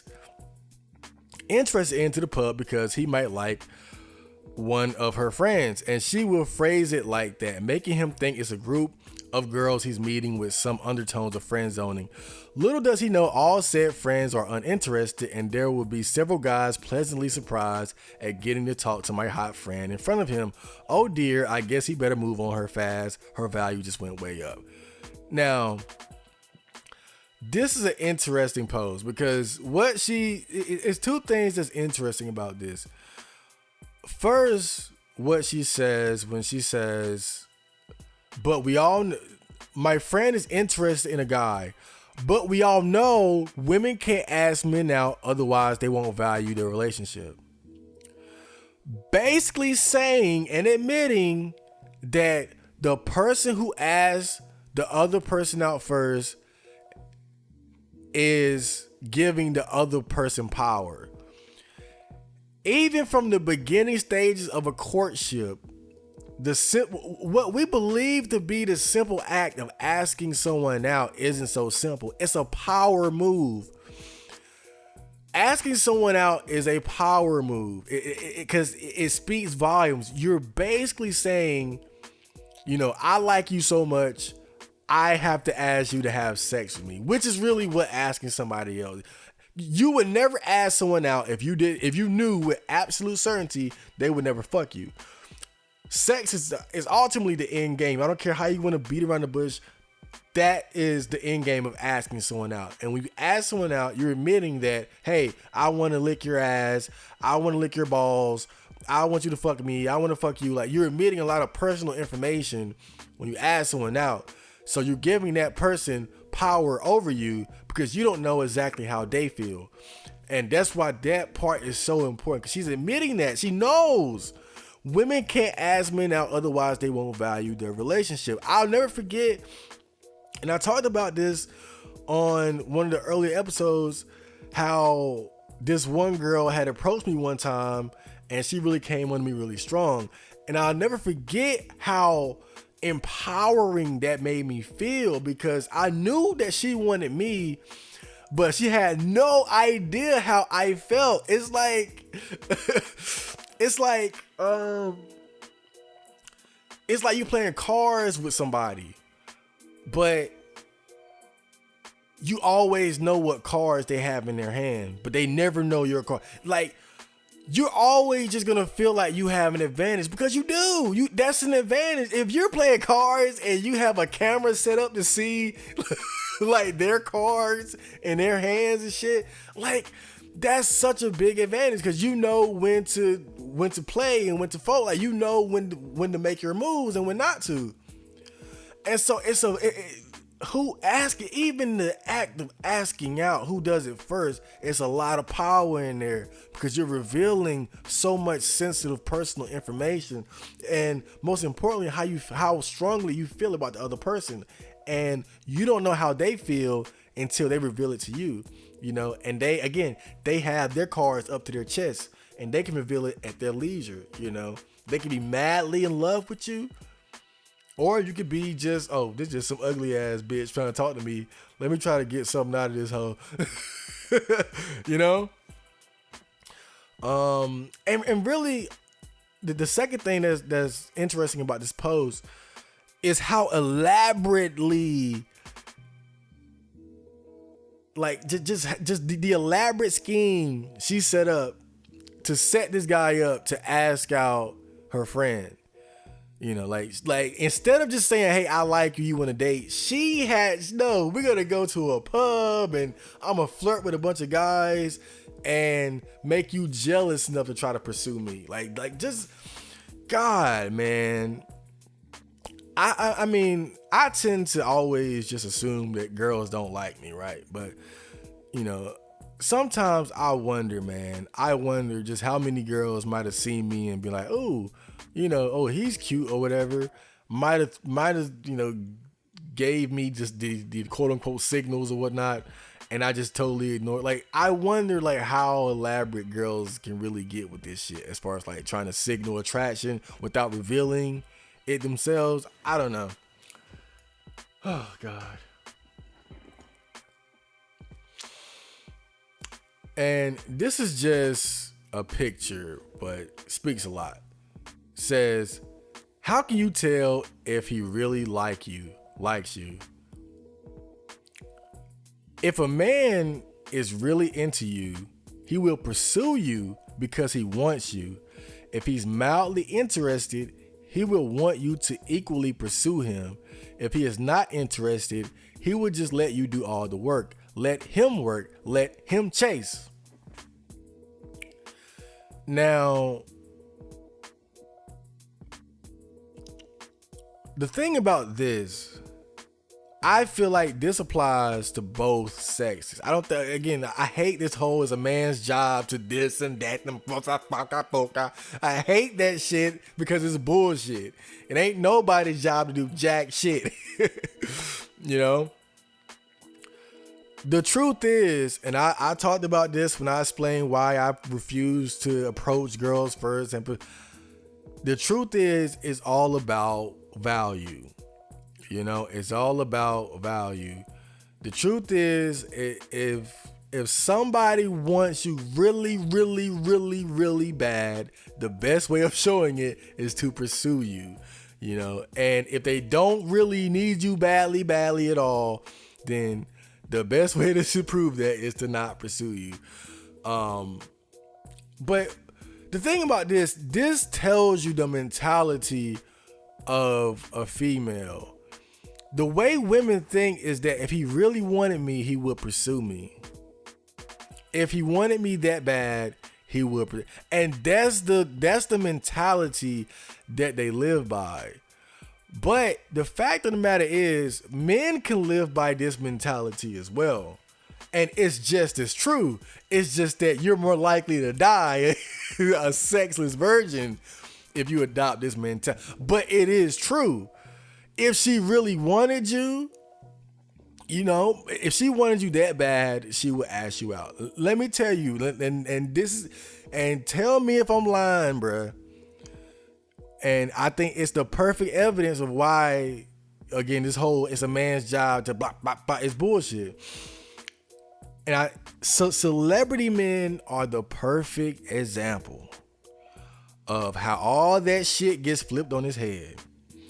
Even going back to the Beatles, the Beatles, they had thousands and millions of bitches just thrown, when you see that old Beatles footage of the bitches like lined up, come on, bro. I can only imagine how many bitches they fucked or could have fucked. They might have been prudes or Christians, I don't know. But when you look at those old photos of the Beatles and just all the women just flocking to them, pretty girls, young women, and it's been like that ever since. You look at it now, you got the rappers or whoever, celebrities, actors, the same shit. Justin Bieber, whoever, thousands of women, hundreds, millions even, just will line up to fuck these guys. Millions I might be stretched, but thousands definitely. Oh man, and you just know, like if it's like a Justin Bieber concert, right? All those screaming girls, all those fans. Just imagine how many girls in that arena he could fuck, He ain't gotta pursue, he ain't gotta work. What? Let him work, let him chase. Please let Justin Bieber work. Let Leonardo DiCaprio chase. It's laughable. It's laughable when you apply this same rule set to men who are famous and rich and highly successful. None of this shit applies to them. Why? Because they have an immense amount of value. They have so much value that even the prettiest girls, beautiful women, bad bitches who, and they might even have this same mentality. If he wanted me, he'll chase me. But let Lil Wayne show up. Let Lil Wayne show up. Let Lil Wayne show up to the club. Let Derrick Rose show up to the club, some shit like that. It's totally different. Now they twerking on these motherfuckers and shit, trying to sneak into the VIP and shit. Total role reversal. I'm not going to get too in depth in this because I went crazy with it on the other episode, but to sum it up, man, it's all about value. Again, this is just the mentality that women have adopted. Women have adopted a power mentality because they understand the power of being pursued and the weakness of being the pursuer. Men have tricked themselves into thinking that pursuing women is the powerful thing, but if you had real power, women would be pursuing you. Facts. Okay, so I think I got lost here. What the fuck am I? I got 2 sevens. Oh, well, how the hell did I do that shit? Oh, I see. Oh, well, okay. Now this person says the old adage: the person who loves less controls the relationship. Not just a good principle for relationships, but also for navigating life in general. Always be prepared to walk. Agreed. God, man, these girls are wise. But yeah, I'll never forget, man. I might have mentioned this before, but I'll never forget this post. And again, just going, before I even talk about it, just going, but this is another example of what I said earlier. It's so funny that the things I'm reading on this subreddit coincide with all the shit I seen guys saying in other places. And then people looked at them like they were fucking crazy, misogynistic. But everything that I've read that guys said about women and dating, when you look at this subreddit, it all turns out to be true. And it's from the horse's mouth. And I'll never forget when I was on 4chan and this guy, he posted something that was like, the thing about relationships now is that it's all like in order to be successful, you have to be the person that cares the least. Relationships now are about who cares the least. And lo and behold, here we go. Like this girl, whatever, confirms it right here. The person who loves less controls the relationship. The person in power is the person who cares the least, because they can always walk away. The second you fuck up, they're willing to walk away. They don't have to talk. They don't have to tolerate any of your bullshit, you know? And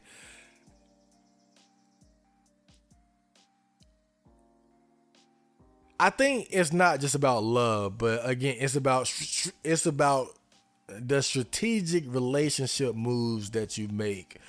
You know, I look at one of my friends, I feel like one of the mistakes that he made in his relationship was when he got an apartment, he got it in his name and his girlfriend's name. So now when she's acting crazy, he can't just kick her out because it's in both their name. But if he made the strategic move to only have his name up there, and if you don't like it, bye bitch, then he would have had the ultimate power, because you act crazy, you get the fuck out. Again, strategy, not giving a fuck. Okay, so this post says, well, not a post, but it's part of the female game philosophy. One of the best ways to get back at the patriarchy is by making men compete for your affection. Don't be fazed if a date says he sees himself in a serious relationship with you one day. This is not a compliment. You already know you are his dream girl. He is used to seeing women swoon at the thought of a serious relationship with him. Newsflash, you are the one evaluating him, not the other way around. Don't get it confused ever. He is the one with the mate guarding instinct, not us. Do you want to screw up your chances with a high value male and instead increase your chances at landing a low value male? Act like you don't have options. Act like you jump at the opportunity to obtain a relationship with any male. Start giving him elaborate gifts or blow up his phone. Sooner or later, you'll be making excuses for a dusty ass loser like myself when your family is wondering why he doesn't do the bare minimum. 80% of women asking for advice on our relationships, dating over 30, dating advice, wouldn't be asking for the advice in the first place had they just continued dating others. What kind of a strategy consists of zeroing in on one guy that hasn't even proven himself to be a worthwhile suitor? I like what she says in the beginning. You already know you are his dream girl. You are, and this goes back to what I was saying earlier about approaching a girl first. When you do that, she already knows she's your dream girl. She already know, I got this motherfucker. He got this. I got his ass. Now I just got to evaluate him. You are the one evaluating him. God, man, I swear, when people, man, God, when you are the one approaching first, it's like you're walking into a fucking maze, dude. It's like you're walking into a trap-filled maze, my brother. I'm telling you, that's exactly what it is, you know. And God, the power in this shit, and guys don't realize it at all. And it's right here for you to see the power in this shit. She knows I'm his dream girl. Now I'm going to evaluate him and see if he's worth my time, you know. But I'm going to do the same thing with a lot of other guys at the same time. Oh God. Oh, this is my favorite one. I gotta get a sip for this one.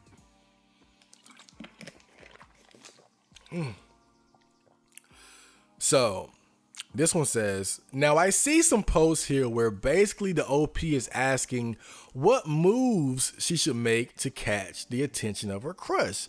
She knows about his existence and admires him, but he doesn't know her. Or she's friends with her crush and she wants to take it to the next level. I know that pleasure that comes from yearning for someone and the thrill of the unknown. Does he or does he not like me? I want him to notice me. I want to make him mine. It's a drug, chasing after men. It makes you feel more alive. But oh, how our emotions mislead us. Allowing yourself to get carried away will bring nothing but pain. My advice basically is do not have a crush on anyone ever. Excuse me. If you ever feel yourself liking a friend, stop feeling that way, because if he's interested in you, he would have asked you out already. If it's a stranger that you like, stop feeling that way, because liking someone who hasn't noticed you is a sure way to put you in pursuit mode, and FDS women don't pursue. And remember, if you were his type, he would have noticed you already. You want a man that notices you. Sure, you can flirt with your friend or make flirty eye contact with a cute stranger, but stop yourself from feeling intense emotions and infatuation towards them. Only entertain men who pursue you hard. Plus, once a man finds out you have a crush on him before he decides that he likes you, he'll have the power in the relationship and will take you for granted subconsciously.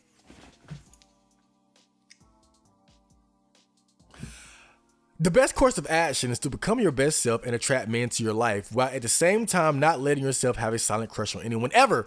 You only entertain men who obviously pursue you, and you don't yearn for someone who doesn't know your existence, for an acquaintance friend who hasn't asked you out.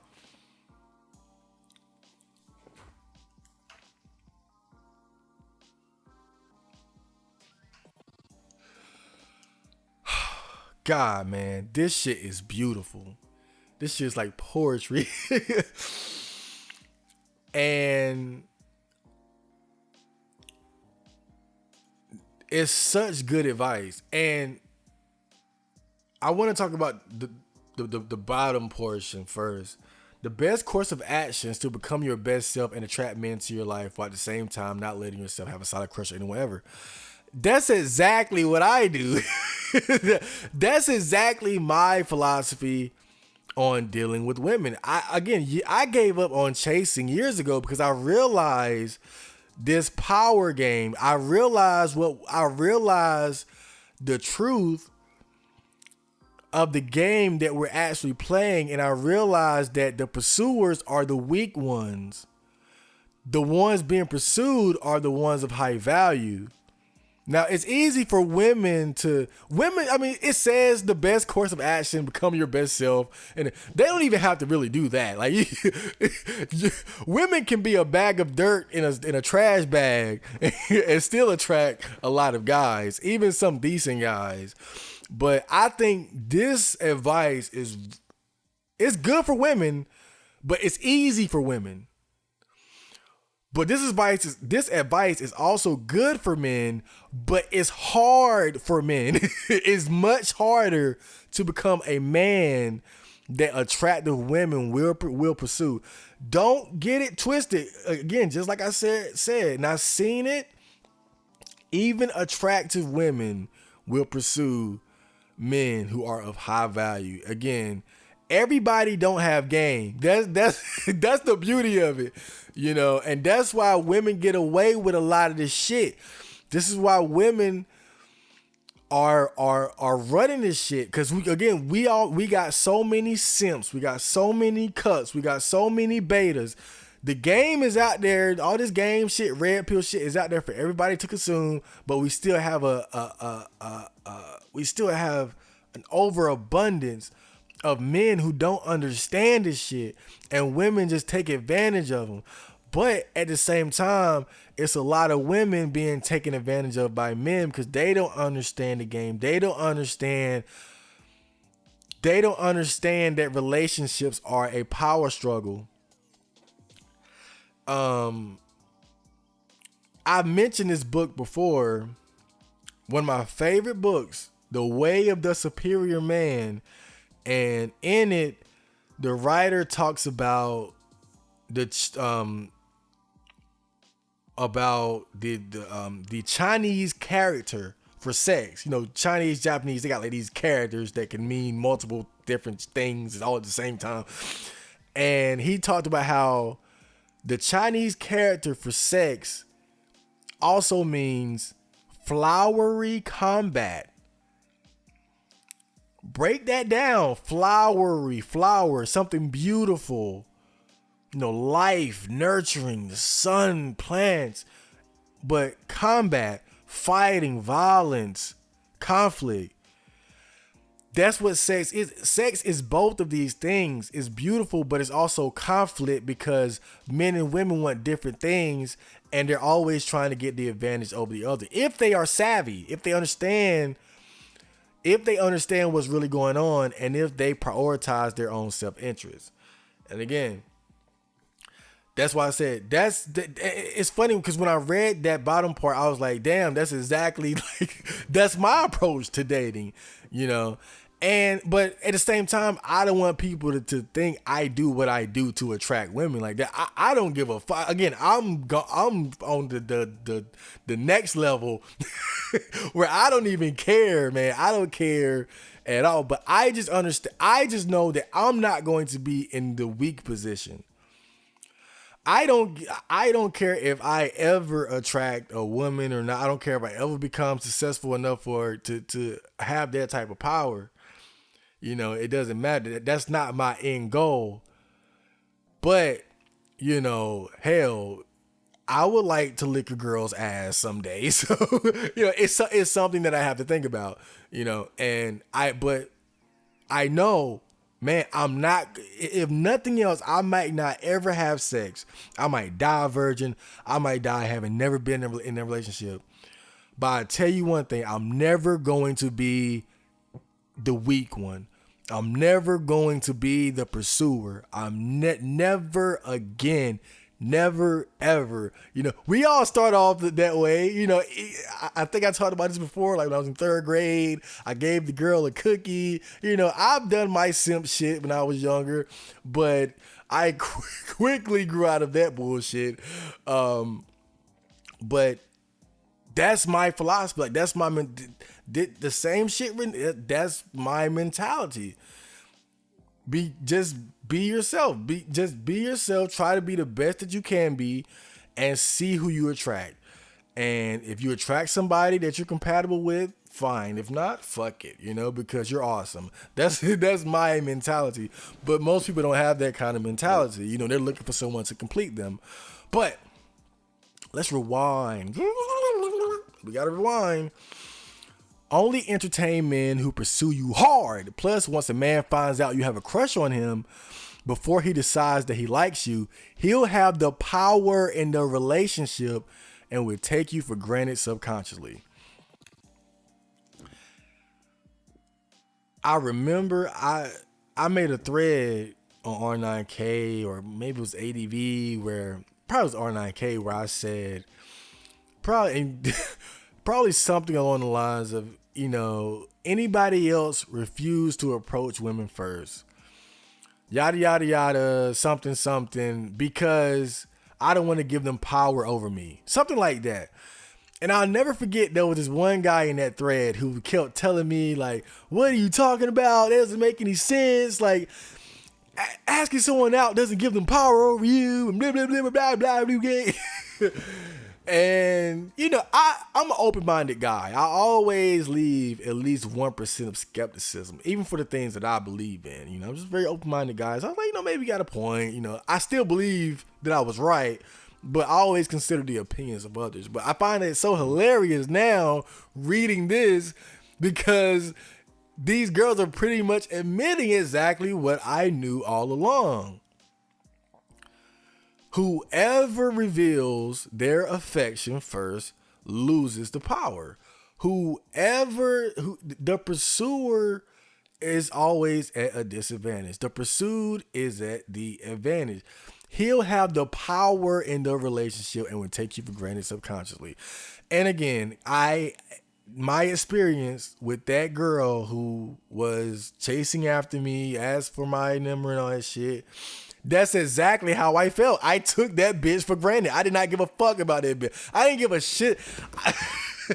I didn't give a fuck about that bitch at all. Now, what I will say is this, though. Had I been very attracted to her and she pursued me, I would have still had the power, but it's still risky, because you're still playing with fire. Because just because someone approaches you first, that doesn't mean that you're not going to fall head over heels for them. And that's something that you have to keep in mind. Even though the person who's pursuing is at a disadvantage, the script can still be flipped. Because you got some guys who just chase pussy, period, and don't give a fuck. That's something else you got to think about. It's some guys that just chase after hoes on instinct, I did that when I was in the mental hospital. That's like I was so bored. That's all I fucking did. And I didn't give a fuck about none of them bitches. So again, that's another aspect of it too. But if there are real feelings involved, then yeah, it's definitely a situation of fucking, power. But it's funny when I think back to that situation where the girl was chasing after me. And I totally took her for granted. I didn't give a fuck about her. I mean, she was like just the best way I can describe her looks. Like she was like practice girlfriend tier. Like when I first saw her, that's what I thought. I was like, oh, this is one of them practice girlfriends. Like we hadn't even spoke or nothing. Like when I laid out the first time, that was the first thing that went in my head. Practice girlfriend tier. And that's exactly how I felt about her when she was like chasing after me. It was like, I just felt like the king on the throne. Maybe, again, that's kind of extreme, but just to kind of illustrate how I felt like I was on the throne, or at least like I was the employee, the employer. Like I'm in a suit in the business room and she came in wanting to work for me, and I don't need you, bitch. I got, I ain't got, but again, disinterest in a way can be just as valuable as actually having options, So that's how I felt towards her. I had a disinterest in her. I was okay with being single. I wasn't desperate. So I still had that powerful mentality of just I don't need you. And that was all I needed to feel that power. I don't need you. What the fuck do you want? And so that's how I felt. I took it for granted subconsciously. But it's amazing to me how these girls here acknowledge these things that I came to realize over the years. Had my doubts about it. Again, I'm what the fuck do I know about the world? I don't go outside, but somehow I understand all this shit. Impossible. But here we are, and the truth is revealed. I was right. You were wrong. Fuck you. Oh, man. Okay, so this is the last bit on their like philosophy, their philosophy page. This is a comment under one of them. I think it's the one I just talked about. Oh God, this girl is named Judiful. She must be a Jew. Oh man, just off the record, man, for some reason I really want to have sex with a Jewish girl. Maybe it's because of seeing Ben Shapiro's sister posted around. I'm sure they're not all that stacked, but man, she definitely gave me a bit of a fetish. But let's go. So she says, From my own life experiences, if you find yourself developing intense feelings, crushes you can't seem to eliminate, it's a sign that you lack self-love.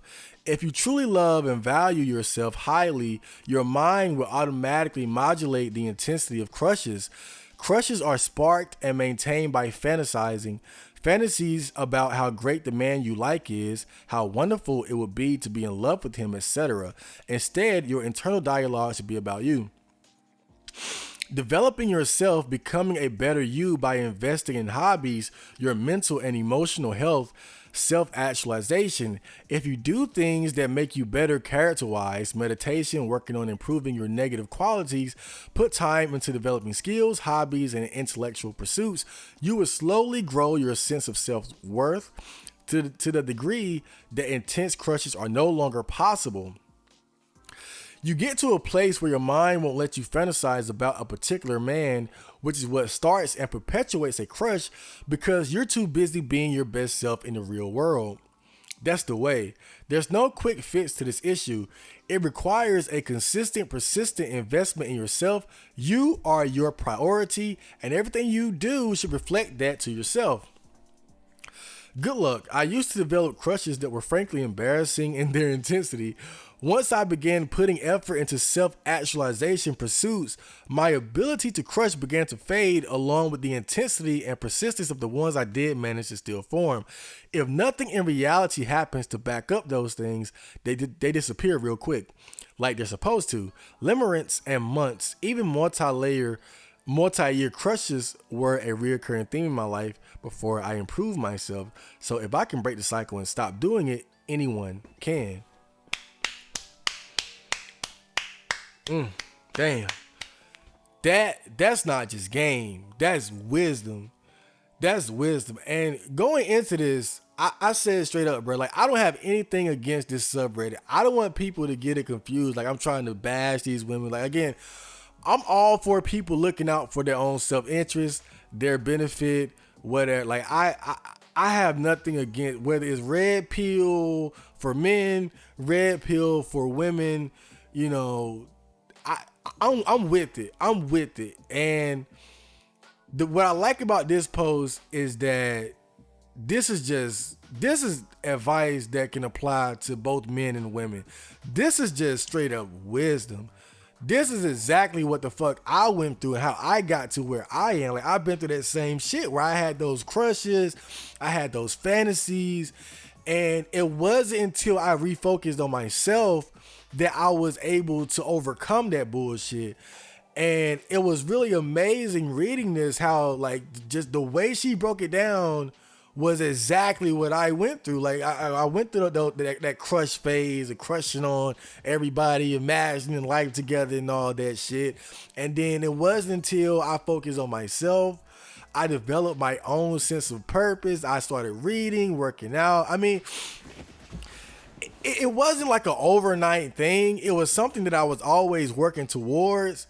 But when I really needed it, you know, when I was at my lowest and I tapped into all those different hobbies and skills and pursuits that I had been working towards over the years, that's what really made me realize, like, man, like, I really don't need to be in a relationship to be happy. I don't need a girlfriend. I don't need to have, I really don't need it. Like, I'm so fucking happy as I love myself so much. I love myself so, like, it really started, it became my reality. It was no longer an idea. It started as an idea. Do I need sex? Is it that important? But in that moment, you know, past a certain point, it became simply the truth. It became my reality. I loved myself so much that I could not even allow myself to care that much about somebody. I can't, like, again, just like she says, your mind just handles it for you. It's not like I'm immune to these type of feelings. Like, the best way I can describe it is like, it's like my consciousness expanded. It's like when you have a small consciousness, these crushes take up a big portion of it because your consciousness is small. You're focused on the superficial things. You're focused on these people that you don't really know. You only really like them because they look nice. You don't really know much about them. It's all fucking superficial. Yet you have this intense feelings about them, and you're obsessing over them, and it's all bullshit. And it's because your consciousness, your being is so small that these small superficial feelings take up so much of your being. But as you expand your consciousness, these crushes, these feelings still appear, but it's small. It's like blips on the radar. You're the ocean, and these are just little splashes, like somebody threw a rock. You feel it, you notice it, it's there, but you can handle it, because what the hell is a fucking splash made by a rock compared to the vastness of the ocean? It's nothing. And that's how my consciousness feels now. It's like, certainly I'm not at my, again, it's a never ending journey. I don't want to make it sound like I'm some enlightened monk or nothing, but I have expanded my consciousness enough to where these crushes, these feelings that I have, and it happens all the time. I go to Walmart, I see these fat asses. I go to Food Line, I see these big titties. You know, I go on the internet, I see all this fucking sex, and god damn it, man, it drives me crazy. But my consciousness is so much bigger now that when I feel these feelings, it's small, it's like, it's insignificant. It's like a child, like, coming up to you with a fucking slingshot and shooting it at your leg. It's like, get away from me, little motherfucker. like little nigga, get the fuck away from me. Like, that's how it feels now. Whereas before, it was like I was the child getting kicked in the face by a grown ass man. Like, that's how it felt before, you know? And this post, man, I really like it, because again, it's just anybody could benefit from listening to this, you know? Like, that's why I made it a point to grab this, because I don't want to just make it seem like they're just a bunch of gold digging heartless whores, you know? Like, again, it's just they're looking out for their own best interest. They're looking out for their own self-interest. That's really what it comes down to, is that they just want to benefit themselves. It's unfortunate that sometimes, you know, men and women, we have different agendas. We have different things we want. And that means that it's a fight. It's a war. It's combat.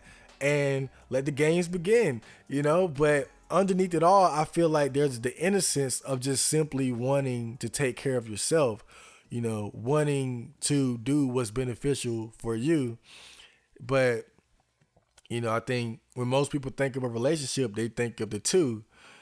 But the reality is, a lot of people, they take that and they take advantage of it. I see women taking advantage of men, and I see men taking advantage of women. And it's very funny, like, anybody who might listen to this, or listen to other things that I've talked about regarding this subject, they might look at me like I'm a misogynist or something like that. And it's so ridiculous, because the funny thing about it, the thing that made me even start down this path, you know, again, I don't consider myself MGTOW, but I think that whole idea resonates with my vibe, you know, but my whole thing I got going on here. What really sparked that was my mom. Seeing my mom and her relationships and how men abuse her.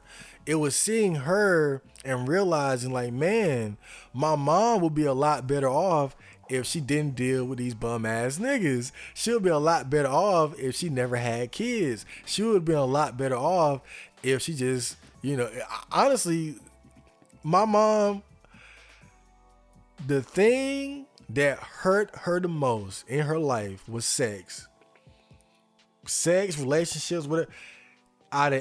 That's what hurt my mom the most, is sex. And I noticed that, I saw that, and it made me very apprehensive towards it. And I've taken that well into my adulthood. And it just, and I think that's where it all started for me. But that's why I think it's so funny about it, is that most men who go down this path is seeing men get manipulated and abused by women. But for me, it was the opposite. It was seeing my mom being manipulated and abused by men that made me question the importance of sex, and if I even wanted to, like, early on, it wasn't like, oh, I'm gonna just straight up avoid it, but it definitely made me careful. It made me realize, like, okay, this isn't anything to play with. This isn't something to take lightly. This shit is serious. You can fuck up your whole life over sex, So I need to be careful with this shit, and you know. Honestly, like my mom would have benefited from from knowing the shit like this, but now it's just I don't know, but I'm gonna consider that part one of the main topic here, WGTOW. I gotta take a break. It's getting kind of late. I'll probably record the rest of this later, so it's gonna be a quick cut. Then I'm gonna get right back to it. So stay tuned.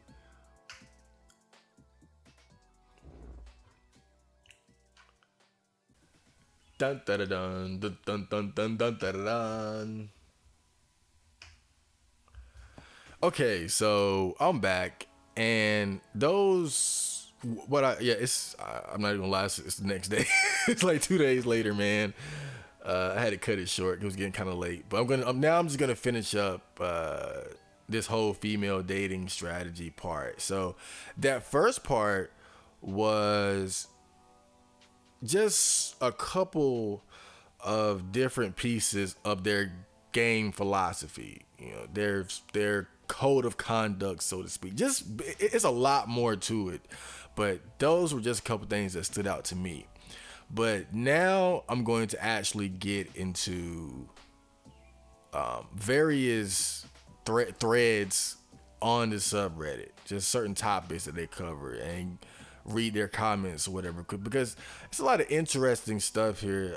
As far as hold on, let me put my glasses on. As far as getting the female perspective on things, and so yeah, let's just get right into this shit. Let me see. So this thread is called "When Men Call Other Men Simps." All right. Now, this post says, "What you say? She's not gonna fuck you, bro. What you mean? There is only one reason to be kind to or align yourself with a woman." Now, this is interesting because right now the word simp is just, people are using it left and right. It's kind of like cuck and incel. When there was a point where cuck and incel were only used within certain circles, now it's like a normal internet slang meme word, and simp is going in that same direction where it's gonna start losing its meaning after a while. But this is interesting because right now there's a lot of backlash against simping and simp behavior, and I find it funny. This post funny because the girl is basically expressing that, in a way, she's basically defending simping. And why is she defending simping? Because women benefit from simps. That's really what this is. She's defending simps, or quote unquote simps, because this is something that women benefit from. And it's funny because often you don't really hear women talk about simping and simps. And I never really realized that until now, but it's probably because women actually benefit from, like, simps are the lifeblood of women. If we're being honest, is men giving up their attention and resources for pretty much nothing in return. And let's be honest, women love that. Anybody would love that. Women can simp too in their own way. It's just that it typically happens to, guys within the upper echelon. A lot of guys don't get to experience shit like that, but this is pretty much the norm for women. So I it's funny to me, but it makes perfect sense, but it is interesting though, because where do you draw the line between, hold up, let me make sure this is recording. All right, let me just make sure I'm good here. All right, sorry about that, but it's interesting because you have to wonder, where do you draw the line between simping and just treating a woman like a normal person, And I think that's when you kind of have to, you got to be honest with yourself. You got to be real with yourself and try to figure out like, okay, am I interacting with this girl because I want something from her, or is this just a normal human to human interaction? You know, um, like just for example, let's say you meet a girl on Discord or something, and you guys kind of chop it up every now and then. Now, in the back of your mind, are you thinking about like, man, I would love to date this girl or whatever? It's everything you doing just trying to lead up to that, you know? And God, because even then it's like, because for a lot of guys, that's just something that you got to do as far as like the courtship process, getting to know a girl, and you know, hoping that one day you can end up in her drawers.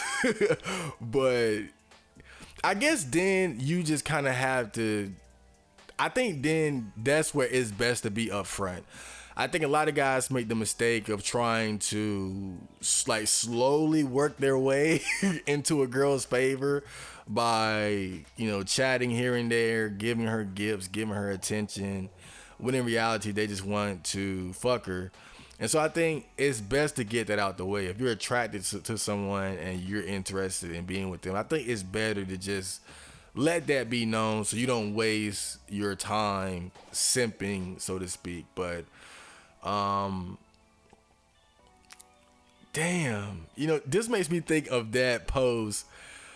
I forgot exactly how it went, but it was basically a guy breaking down why men tend to only want to interact with women when there's a possibility of fucking them. And what he basically said was like, when it comes to most things, women can't provide the same level of feedback and interest that a man could. It's like if you want to talk about basketball, you're more likely to find a guy that's into it and knowledgeable enough about it to have in-depth conversation about it than a female. Or if you're into video games, you're more likely to find a man who's really into that than a woman.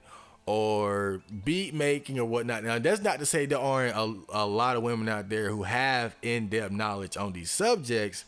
It's just that typically, let's be honest, it's men who tend to really obsess more over these types of hobbies. Now, you got girls out there that can talk circles around guys about this shit. Don't get it twisted. But again, let's be honest, for the most part, more than likely you're going to find a guy that's into what you're into that you can talk to about certain things in depth. And with women, typically, it's about the sex and the relationship. And with other things you might be into, she might only have like a surface level of interest in it. You know, I'm sure I could find a girl who's into music and beats and all that. But if I met a girl just randomly, I wouldn't assume that she's into it to the same level that I am. And you know, I think. But just going back to the original point, you know, it's pretty obvious why women don't like the fact that simps are getting kind of the backlash that they are now. Because again, simps are the lifeblood of women. Do I have anything else on this? Oh yeah, I just wanted to. These are the specific rules to the female dating strategy, by the way. Number one, this sub is for women and by women exclusively. So no boys allowed. That's fine. Number two, all advice should focus on maximum female benefit. Now, damn, man. Now, I'm sure I talked about this before, but like right there, man, it's right there. All advice should focus on maximum female benefit. So again, going back to one of my original points, when you approach dating and sex with a game mentality, it's all about maximizing your own benefit. It's all about getting the most benefit that you possibly can. And that's whether you're a man or a woman. Again, I have nothing against this. You know, I think I said before that there wouldn't be a thread of the day, but I made a thread about this particular subreddit. and we all kind of went back and forth on it, and I got some interesting takes, and specifically about just the whole people looking out for their own benefit and whatnot. Some people agreeing with this idea and some people not, but I don't know, maybe I do it, maybe I won't. Now, number 3, no excessive male sympathizing. So that's pretty self-explanatory. Number 4, no standard shaming. Oh no, yeah, I get that. Yeah, standard shaming. Now, you hear this sometimes in various places. Like, people would say something like, "Oh, yeah, girls can't be incels. They just have, or femcels, whatever. They just have, their standards are too high. They all want Chad or whatnot." So I'm assuming that a part of this subreddit is to make sure that the women don't shame each other for having high standards. And you know what? I fucking like that. And and still, man, it's a fucking shame that even amongst guys, like, we practice standard shaming like a motherfucker. Like, it's the first thing we tell each other is lower your standards. Fuck a fat shit. Take what you can get. Like, don't even aspire to do what's unlikely, to shoot outside of your quote unquote league, and again, this is one of the reasons why I like this, and is that even the way these women stick together, it puts us to shame. Like, this is no standard shame. Like, you want to have high standards, have your high standards. I like that. Number 5, no trolling or advocating violence. Obvious. Number 6, do not feed the trolls. Because, there's probably a lot of guys going there undercover, like myself. I didn't post anything, but there's probably a lot of guys that lurk, and even more who make an account, maybe try to act like a girl, or, I don't know. And I guess for them it's pretty obvious when a troll appears, and just telling each other not to feed the trolls. Now, number 7, no personally identifiable information. Good. 8, read the FDS handbook before posting. 9, no promoting BDSM or abuse kink. Now, that's a weird one, but if I had to assume, I think that's there to not make them look bad, because that's one of the things that people kind of, I'm gonna say, make fun of women about, but it's like, you got women like something that I hear guys say a lot is like, yeah, women act like they're feminists, like they want to be independent, but when it comes to the bedroom, they want to be choked and fucked in the ass and all that shit. Like, when it comes down to it, they're just submissive little bitches. And I think maybe they have this rule so that people can't, use that against them. Like, yeah, these women, they pretend to be strong, independent women, but at the end of the day, they want to be slapped and choked and all that shit. So that's just my assumption, though, because it does kind of contradict the whole feminist aura. I'm a strong, independent, proud woman, but at the end of the day, I want to be choked and slapped. But whatever. Number 10, no derailing. Yeah. Number 11, no repeat posting or karma farming. 12, do not steal content or use the FDS label without prior approval. So those are just the rules. I just wanted to get into that real quick. Let's see. So, oh man, FDS.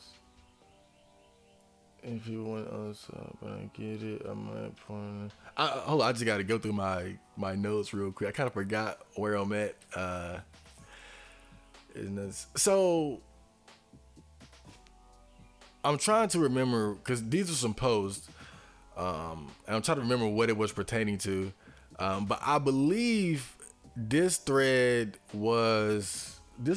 thread was about negativity on the subreddit, but I'm gonna just read it just so it'll refresh my memory. My note taking was very half-assed on this, so I apologize, but let's just read the post. Now, this girl says, "Hey, thanks for the shout out. I do think that highlighting some low value male behavior is necessary. So often women think that they uniquely attract this shit, so it helps to see that they are not alone and it's not them. So screenshots of a low value man's shitty opening line on a dating app, okay by me, and I love seeing our comments.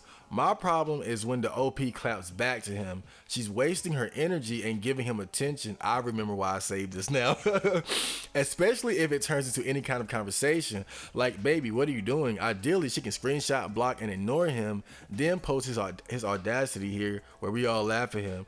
I also have issue with responding to incels, MGTOW, and their ilk in any way. These are dogmatic, toxic men who are dangerous. They are not just your ignorant, low-value men on Tinder. They literally do not see you as human. Engaging with them is the worst thing you can do. Now, I remember why I saved this now, and that's because they made it was the original thread was about women arguing back with guys who would come to the subreddit and really just I guess like the previous rules stated, feeding the trolls. And I wanted to highlight this because this is one of the situations where I find them kind of impressive. Like, this was a big thread, and the way they just kind of rallied together, like, we really need to stop. We need to stop entertaining these trolls and stay focused on the positive. And I really like just the way they kind of united, like, instantly. like realize, like, okay, yeah, like, I like the unity of this subreddit. You know, it's just honestly, like, that's why I wanted to highlight this. But the last part I find funny. She says, I also have issue with responding to incels, MGTOW, and their ilk in any way. These are dogmatic, toxic men who are dangerous. They are not just your ignorant, low-value men on Tinder. They literally do not see you as human. Now, I find this funny because, honestly, I feel like this, like, FDS, female dating strategy, MGTOW, maybe not necessarily incels. You know, incels are kind of a unique breed within themselves, but at least as far as like MGTOW, I feel like they're two sides of the same coin. Is you got on one end you have women looking out for their own benefit at all costs, and on the other end you have men doing the exact same thing. And she says toxic men who are dangerous, and yes, these men are dangerous to you, but you're just as dangerous to them. And see, this is where the whole, you know, relationships are conflict, love is war. This is where that whole concept comes into play. It's funny to me that she labels them as dangerous when we're both dangerous to each other when we're looking out for our own benefit. That's what happens when men and women are looking out for their own benefit instead of even allowing themselves to be the least bit vulnerable. Again, I'm not saying that it's a bad thing, especially now where game is so readily available and so many people are adopting this mentality. Honestly, I feel like it's foolish to try to not approach dating with a strategy and not having an understanding of game. I mean, look, if you don't like looking out for your own benefit, be my guest. Like, I don't give a fuck. But I know me personally, knowing what I know now, I would never approach dating and sex with that same sort of ignorant, naive mentality anymore.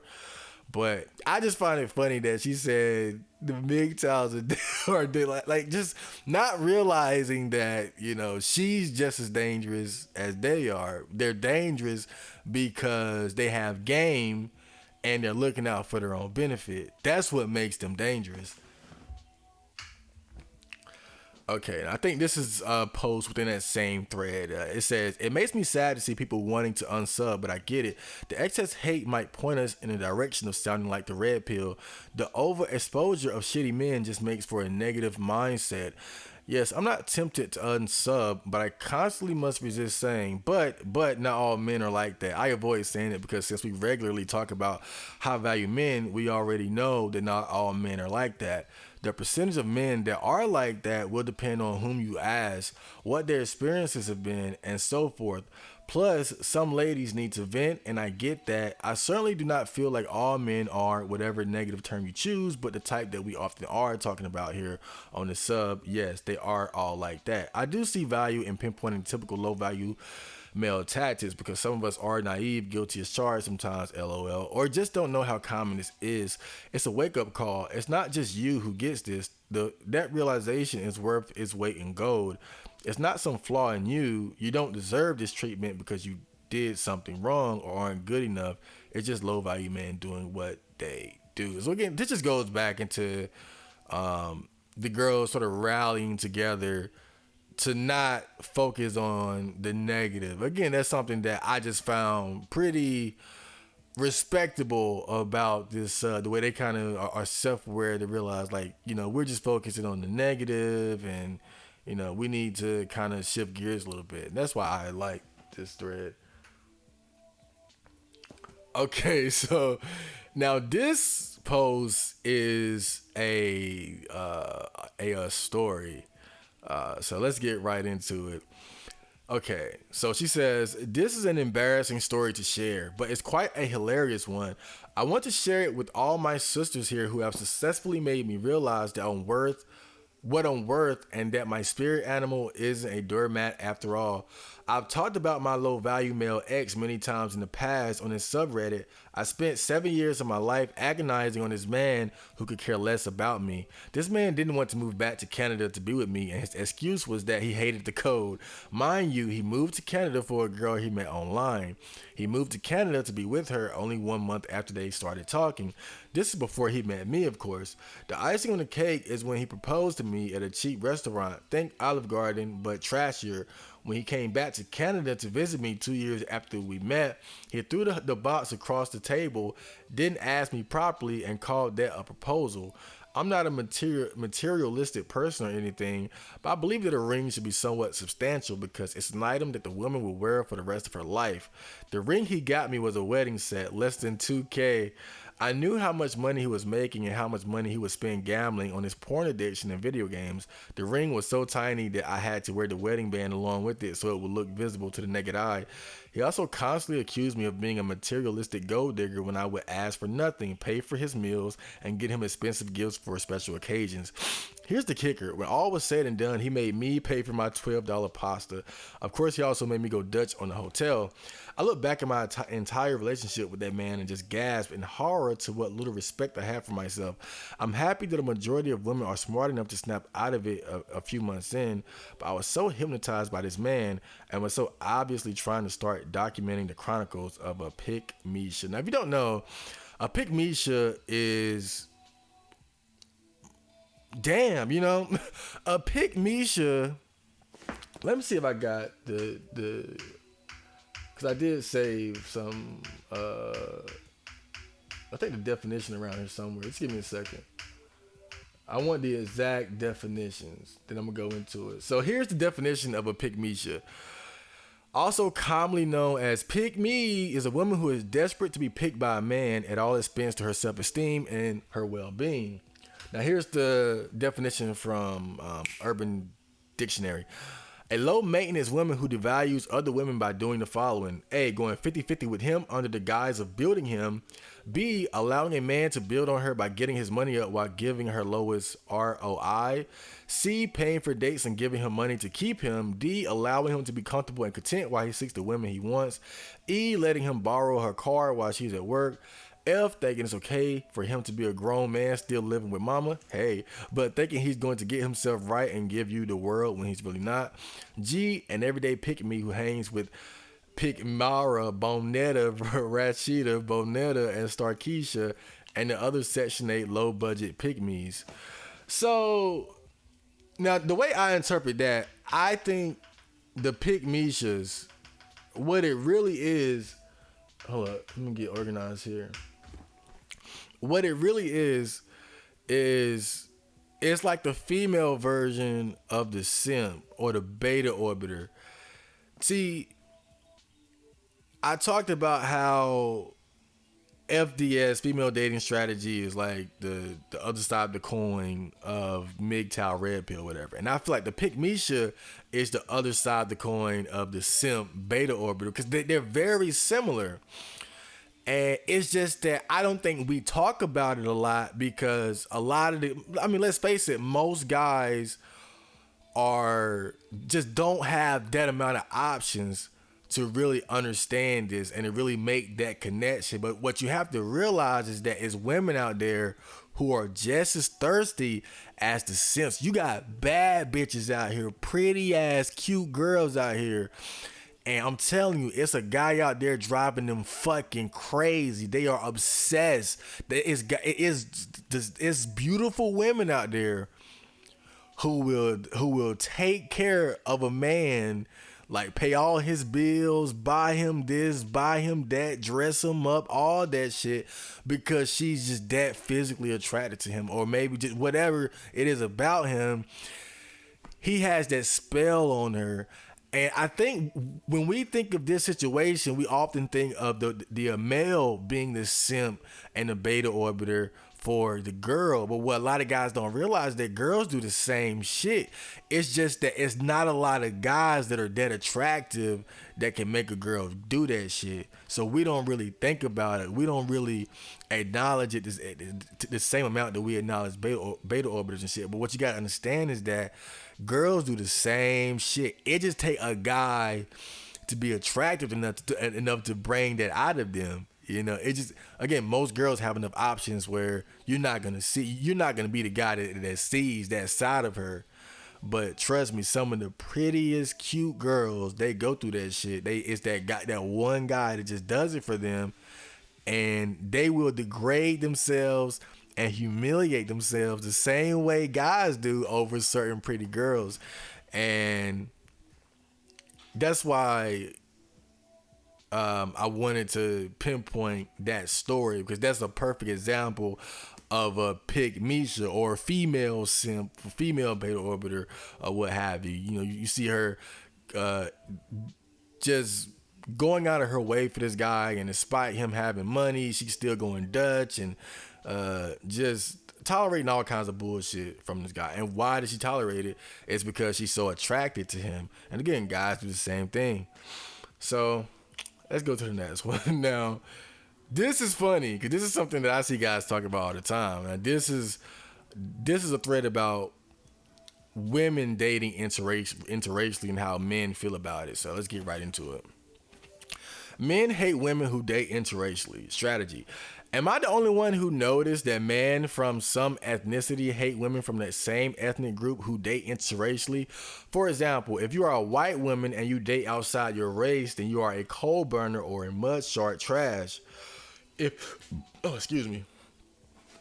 Hold up. Let me get some of my water real quick. If you are a Muslim woman who date non-Muslim, then you are an infidel and you should be stoned. If you are an Indian or Asian, then you no longer Asian and you betray your heritage. If you are a black woman who date outside, then you are a bedwench who please her master. Sad, sad, sad, blah, blah, blah. I asked a male friend of mine about these behaviors, and he told me that basically men feel that they should protect their women, and when they see a woman from the same ethnic group date outside of her race, they feel that they are being conquered and they are losing them. That's why if you ever have dated interracially, shut the fuck up about it, because the chances that men will lose interest in you if they found out about it is pretty much higher. What do you think, ladies? Do you find it true? Have you experienced it? Now, this is very interesting because this is a common topic on the chans, if you weren't aware. And I certainly someday I'm gonna get more in depth on this, because I feel like this is kind of a deep, very deep subject. But I know me personally. Like, if I see a black girl dating a white guy, I don't get mad or nothing like that. It's like, I feel more surprised than upset. Like, I feel like when a white guy sees a white girl dating a black guy, he feels like she's trash now. Like, she's been like, ugh, like, ugh. like he's like, she fucked an animal or something. I don't get that feeling when I see a black girl fuck a white guy or dating a white guy. The feeling that I get is more surprise, because, and again, this kind of plays in the stereotypes or whatever, but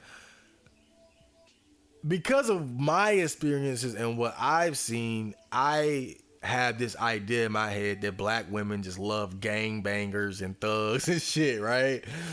So, and even I think a lot of you would agree that black guys, part of the stereotype of being black is that you're a thug, you're wild, you're rough, you're a roughneck, that sort of thing. And I guess just through my experiences and what I've seen and what I understand about black women, I always get the feeling that they love those types of guys, right? And so when I see a black girl with a white girl with a white guy, it surprises me because when I think of a white guy, I don't think of a roughneck. So it's like, and I mean no offense, but I guess what I'm saying is that it surprises me because it's like, I'm thinking, is he wild enough for her? Like, how did he tame this? How did he manage to tame her? Like, how, I thought black girls were into like thugs and assholes, cocky guys. But and again, it's not that white guys can't be these things.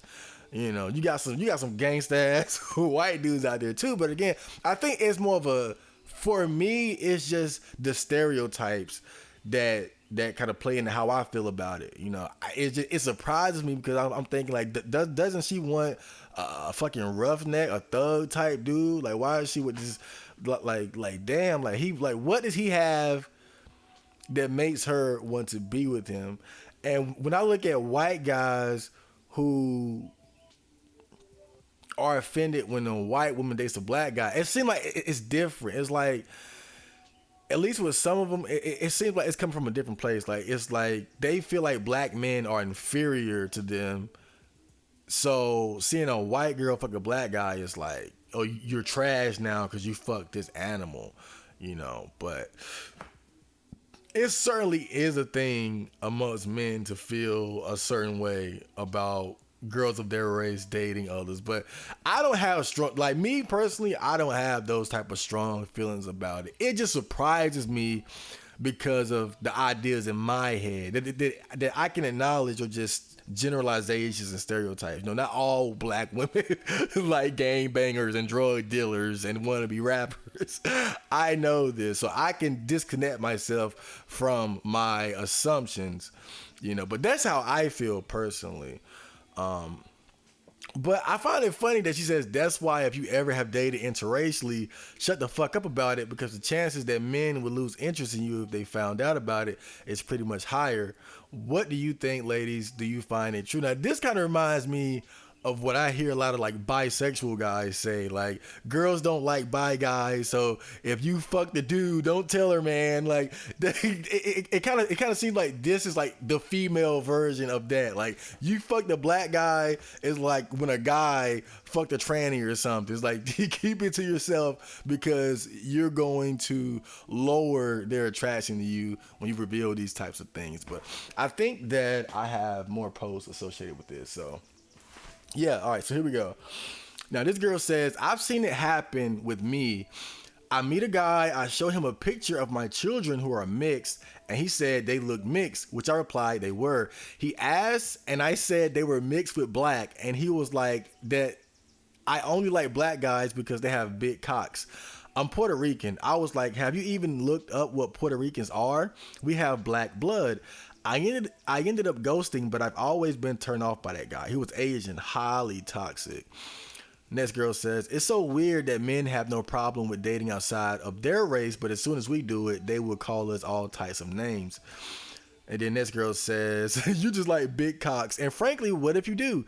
Men keep saying that to insult and offend women because in their eyes, you're not allowed to have a sexual preference for anything. You, as a slave of this patriarchal society, should be happy with your short dick man while he lusts for women with big boobs or those who still look like children. Very interesting. So the first girl is Puerto Rican and had this problem with an Asian guy. Now that's weird. Like, that's weird that, oh man, like the Asian is going after a Puerto Rican, but he's mad at her for fucking a black guy. Like, it's just, that's all kinds of fucked up and, oh man, oh shit. But Now, the second girl said it's so weird that men have no problem with dating outside their race. I don't think that's necessarily true. I think really is this whole thing kind of goes both ways. Now, I rarely see women have a strong preference against men who date outside their race. I know that it upsets some of them, particularly like honestly, out of all the races, it seems as far as women, it seems like black women are the most bothered by black men dating white women. And it seems like white men are the most bothered by black men fucking white women. Like when I look at both of the genders, it seems like it's black women and white men who have the biggest issue with people of their race fucking, particularly the white and black, going that direction. But there are guys out there who kind of have a certain code about, like, I wouldn't fuck a she-boon. I have seen that. Like, white guys say, I'm just not attracted to black women, period. I don't. That's something I've never understood. I never understood how you could just not be attracted to an entire race. I mean, certainly I have a tier list of races as far as women. Surprisingly, Asians are pretty low on my tier list, but definitely I can't say there's a whole race I just would not fuck under any circumstances. And the only thing that pisses me off about this last post here, how this girl compares like penis size preference to boob. I hate it when people do that because they're not comparable in the least. But I'm not even gonna go there. Let's look into the next one. Okay, so this is still on the same topic. This girl says, so true. I'm mixed and the same black men at school and even at one of my workplaces who would grossly fetishize me for being exotic and not like other black girls, turned around and gave me disgusting looks and called me the worst names when they found out I was dating none black men and preferred it that way. You would think I killed their family or something by the way they constantly called me a bed wench. I ended up quitting that job because it was so bad. The next girl says, we don't belong to black men. They think we are their property. Next, that's so disgusting. Now, that is, I wonder how bad it really was. I don't want to discredit her. If she says it was bad, I'll take her word for it. That's some asshole shit to just be mad about that. But, I think that it can be hard. It's like me. Oh God. I mean, I don't know if I've ever talked about this before, but mixed girls in the black community are just put on a pedestal. I mean, it's a fact. It's a fucking fact. Like mixed girls, just like she said, I know she put it in quotation like exotic, but that's kind of what they are. It's like that it's like that blend, like that light skin, that light fair skin, but with those sexy black women qualities, like those thick lips, the fat ass, the thick thighs, the curves, that attitude. Like, if I'm being perfectly honest, the top tier woman for me is mixed. I won't necessarily say like a light skinned black, but I think women who are of a fair skin, like light skin, but kind of have those, like, I don't care if it's black and white, black and Latina and white, but Asian black, but like just it's something about those combinations to me that is the pinnacle of sexiness to me. And I think a lot of guys feel that way, and you see it all the time, especially if you're of the black community, that light-skinned girls, like I said, they get put on a fucking pedestal. And I think these guys that she was working with, it had to upset them. Like, you got this bad, like, I don't know, maybe she's ugly, I don't fucking know, but I'm assuming that she's at least somewhat attractive to make them that upset. I don't give a, like who's gonna care if the ugly light-skinned bitch is fucking a white dude? So she had to be at least somewhat attractive. But, that frustration had to stem from that. Like, she's like that ideal black girl, but you have no access to her. She wants a white man. She wants some of that. She wants some of that powder love. She wants some of that damn baby powder.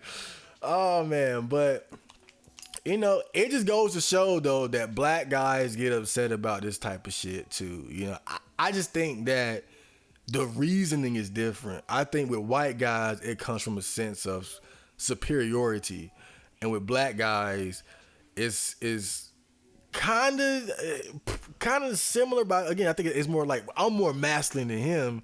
Not he's a subhuman. I think that's what it comes down to for black guys. It's like I'm tough, I'm big, I'm black guy. So let's go to the next one. So this one says, our Hoppa are the fucking worst.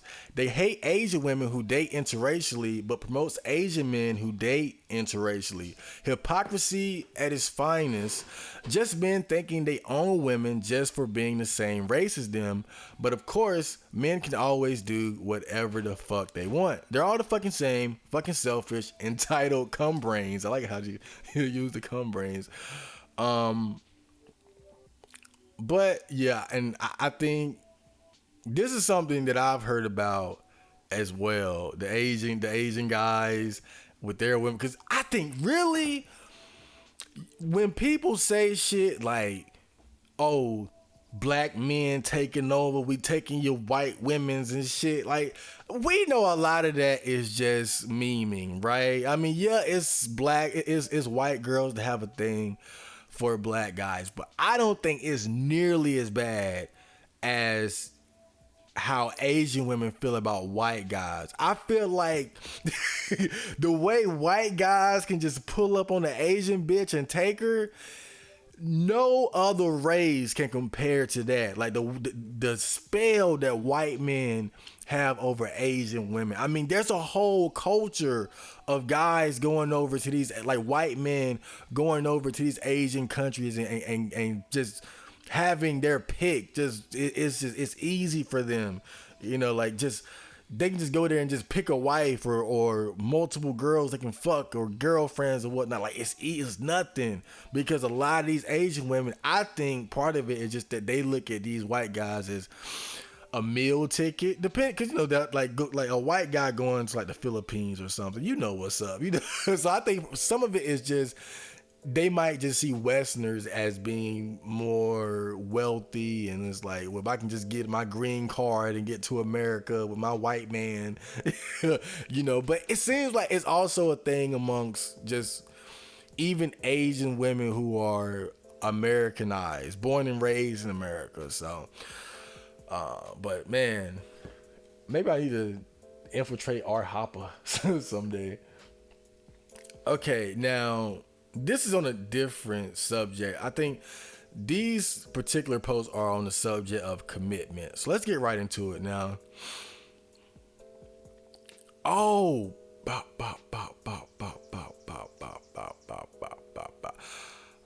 yeah. So again, I'm unorganized here. I think these comments are pertaining to the thread, that post earlier, with the Pick Misha, you know, the girl who had the shitty boyfriend, but yeah, I'm sure it's some I saved these for some interesting reasons. Let's get right into it. So yeah, the first post says, "Goddamn, this is so sad. I don't understand why they advertise this to shame the man into proposing. It speaks more about them and their tolerance of him dragging his feet and how desperate they are to be wed."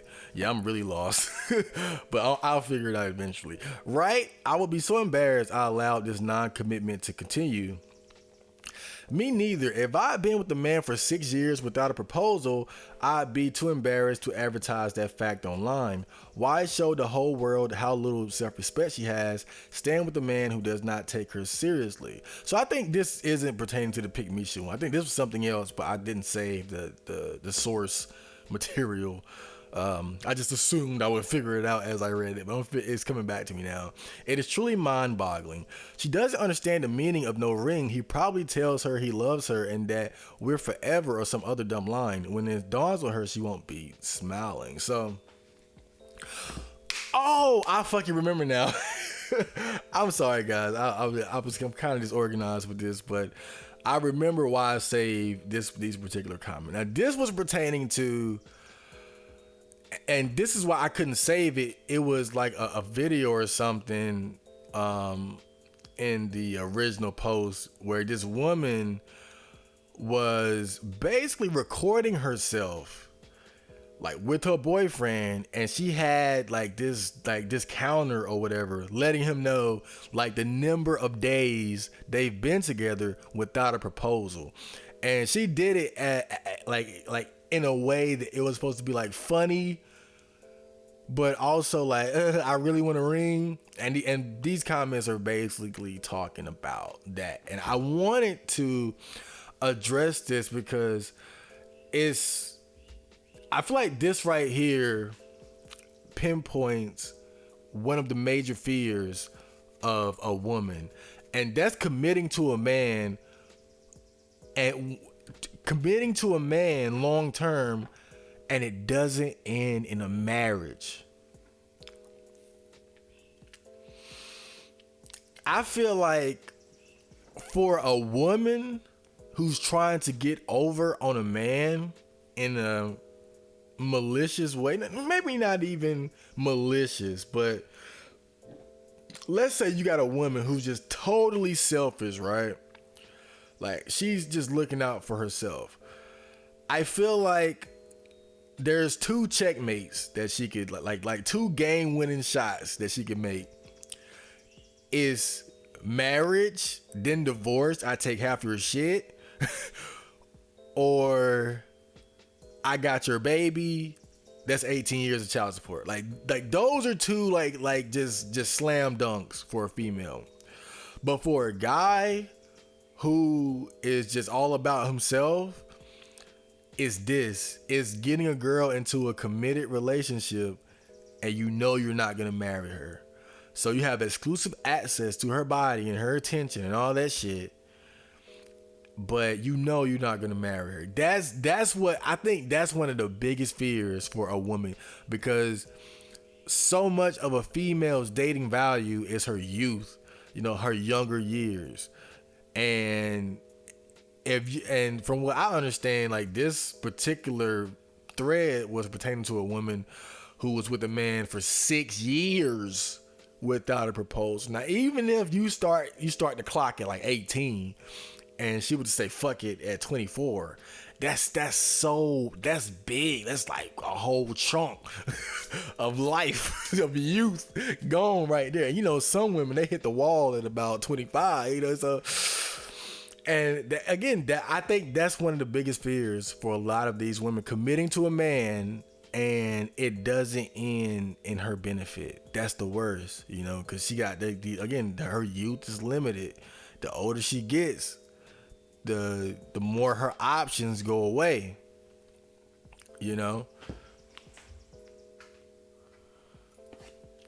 So this is still pertaining to that. Now, this says, she's just a filler, probably cooking, cleaning, and paying half or more of the expenses. He'll dip out as soon as he finds another woman who will have him. This girl says, a tiny part of me was hoping for a happy ending with a one-day single or something like that. This is just sad. This is exactly what I was hoping for. Day one of the best of my life. The day one of the best of my life. Now, this girl says, imagine making a video showing how much of a chump you are and then putting it on the internet for laughs without realizing you're the joke. Very sad. That's what I do. You just know she cooks and cleans for him every day like a servant and has maintenance sex where she doesn't orgasm. So again, this is just... hold on. Let me see what's going on. All right.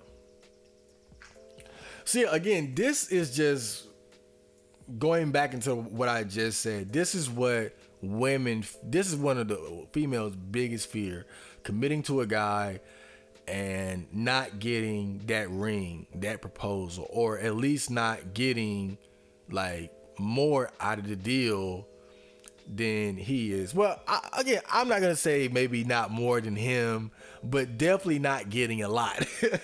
But there's more here. So this girl says, I'd be too embarrassed to post this. My own mental rule, even when I had fuck all for self-esteem, was 2 years or go. After 6 months, we sit down and discuss long-term goals, and if we wanted the same things, I'd take notes of their goals and over time observe their actions and see if it aligned with their words. This girl says, I just saw the tags on her video, copy paste. It's been 84 years, heartless, forever boyfriend, baby daddy, don't let this flop, FYP. At least she's calling herself out. This girl says, oof, she is almost self-aware enough to realize she needs to move on. Maybe she will get there by day 5,000. This girl says, if she does, then the boyfriend would likely post how he's blindsided, and she was so happy she didn't tell me anything about this. Okay, let's move right along. Okay, this girl says, okay, so I personally never have wanted to and will never get married. So I'm perfectly content to have positive long-term relationships that don't result in marriage. But that's what I want and works for me. This real pathetic though, to have this desire and have to beg like this. Goddamn. Then the girl responds to her, that's the thing. I'd hope it would be a mutual decision on your part. Nothing wrong with that. There's a difference between we would never get married because we do not believe in marriage, do not see its value, mutually agree to be civil partners, and I've been wanting a ring for 4 years, but he still claims he is not ready, despite having 2 kids and putting down a $50,000 down payment on a house. Then the next girl says, this is sad. Girl, he is not going to marry you, and even if he does, it's because you are practically begging for it and he is marrying you out of pity, making him the prize like there are other men out there that would treat you better. She needs to work on her self-esteem and dump him. Surprisingly, I hardly meet women like this in real life, but so many on TikTok. Now, this is a good one because the girl at the top here says that she doesn't even want to get married. She's perfectly content to have a positive long-term relationship that doesn't result in marriage. So I wanted to highlight this just to show that there are girls out there who at least claim that they don't mind a relationship not ending in marriage. And the next girl, she kind of clarifies like, yeah, it all depends on what you want. You know, if you don't want to get married, then it's whatever. But if that's your ultimate goal, then you're selling yourself short. You know, because now, if the man is able to withhold marriage for that long and you really want it, then it's obvious who has the power in this relationship. You know, because if you had a better option than him that would be willing to marry you, then it would be a no-brainer to drop the zero and get with the hero. At least, you know, that's their perspective.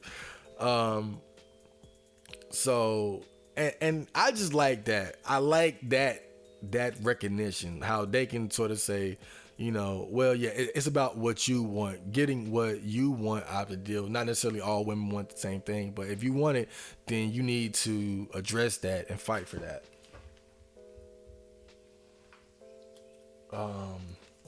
Now this was just something that I found interesting that I just want to talk about just a little bit. Now, this post says, men fail as fathers, women labeled with daddy issues because it is easier to put down the woman in the equation when men use the term daddy issues. So you agree, you think men systematically fail as fathers and traumatize their children frequently enough for there to be a specific name for this failure.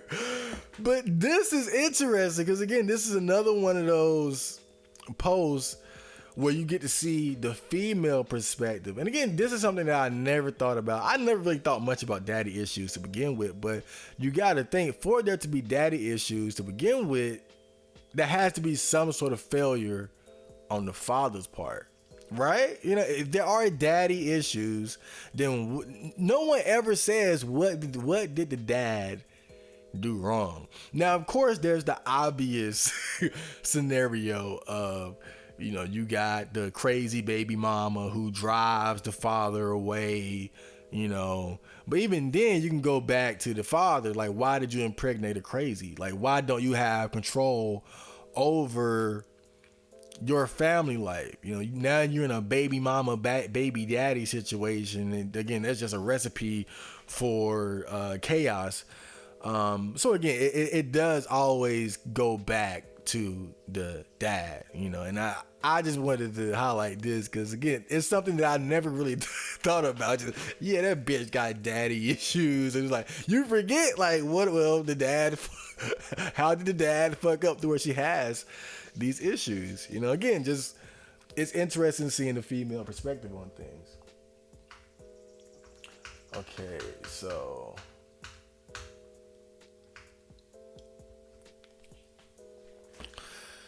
Oh God, hold up.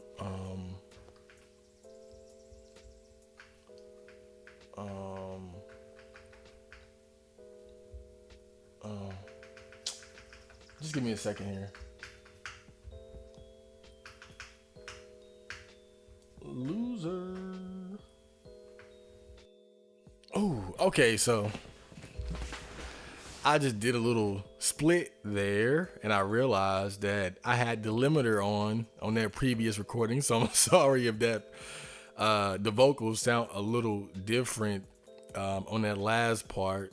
I'm glad I recognized it. It was not a big deal, but I'm always fucking something up. So let's get right back into it. Excuse me. So now this is funny because this is I think it was a Tinder profile, a guy who swiped right on this girl, and this one, this particular post here. Oh, hold up, give me a second. Give me 1 second.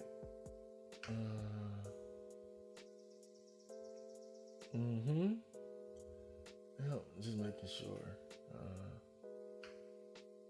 Yeah, so. This was a Tinder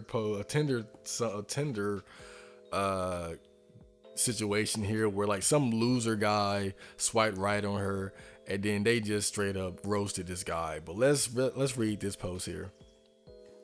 Oh, I love analyzing things like this. Let's see. Says whatever a couple times like some kind of 90s teenager. Seems low energy. Claims to love working out but says he's fat. Likely translation is that you should love working out and that it's optional for him. Has a gambling problem but is also bad at it. Cool. Outdated cringy bacon reference. Also, what does that even mean? Leggings are the bacon of pants. I'm not even sure that's a good thing. The boob comment. I have tiny titties and I'm so over men and their boob preferences, especially when they have to stress that they magnanimously do not mind small breasts. Gee, thank you, kind sir. Honestly, I find crude stated preferences on profiles gross. You don't have to specify I love boobs or I'm an ass man. You're on a dating site, so I'm guessing you like the female body in general. Swipe according to your taste and shut up. His job, police officer, hard no, or possibly some kind of security guard. Even worse, police have DV and ego issues and are like giant waving red flags. And usually security guards are just those that couldn't be police officers. No thanks. Edit. Oh, I forgot. The cuddling thing. Guys saying how much they love hugs and cuddling are so cloying and make my skin cloying and skin crawl. Most people like hugs and cuddling. The guy that needs to outright say that are the usually the ones trying to hide their pervy asses behind a facade of harmless cuddliness. Well, she doesn't have to worry about that for me. I'll tell you straight up, I want my tongue up your ass.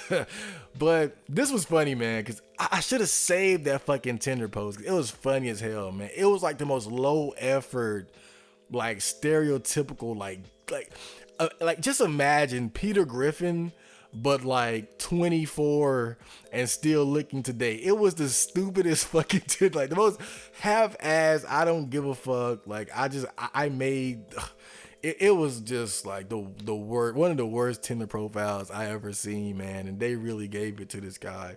But I find it funny that she brought up the whole small breast thing, because of course, guys, we have our insecurities about our small dicks. And, I often say that you can't compare the breast situation with the dick situation, right? And I stand by that. I think that penis size to women is much more important than breast size to men. But one thing I have to admit, like I just kind of realize now, is like look at all the women who go through the trouble of getting boob jobs. Like, if it's not a big deal to us, it is a big deal to them, you know. That's really something to think about. I think I mean, and again, women say this about guys, but I think we have much more reason to think that, you know, because there is like there are men with a fetish for small tits and petite women. There is no I love small dick. there's no small dick obsession like how some guys do like the whole petite look of a woman. You know, like that's why I said like they're not really comparable. But as far as the insecure, I think women are probably way more insecure about their boobs than guys are about their dick. At least if they are flat chested and have a flat ass with that. But I don't get the thing about police officers. Maybe that's just my own ignorance. I'm sure she understands why she has this thing. But are police officers really that bad? Someone enlighten me. So this is funny. This is a text exchange between a girl and a potential fuck buddy, I guess. So let's get right into this. This is funny. Now the guy says, "I'm grilling burgers. It would be cool if you came to hang out. What are you doing?" Girl says, "Hey, thanks for the offer, but I'm in the middle of cooking dinner myself." The guy says, "No sweat." Then he says later on, "I'm high." What are you doing? And they break this down in game language, so it's kind of cool. So this girl says, reason 1, come over and hang out. I'm looking for a free escort and no sweat on my part. Reason 2, today, 10:42, I'm high, what are you doing? It's late, I'm high and horny and messaging my Rolodex of potential plates, looking for a free escort to come over. So they're basically pointing out how this guy is just trying to get this girl to come over so he can fuck and then move on. So I think the issue here is the value exchange, you know. What she's basically saying is that sex with you is not enough. That's what I'm getting from this exchange. Sex with you is not enough for me to just come over there and fuck you like I know you want me to do. I need something more, but I know you're not trying to give it, so I'm not going to even entertain you. So, and the next girl says, yes, 7:30 p.m. on a Friday night. What you doing? Can I ask you out last minute to come over to my house? 10:42 later that night. What you doing? Hey, I'm high. I literally yelled at my phone, fuck off, but didn't respond in real life.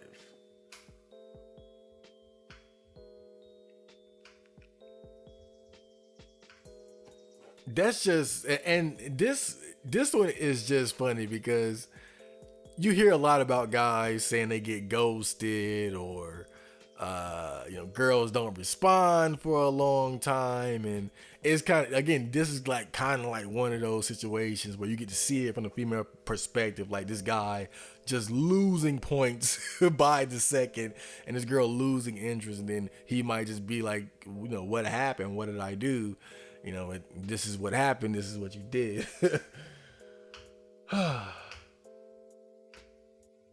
So now, moving on, this is one of the more interesting things that I found, and now this is about women dealing with guys who indulge in pornography.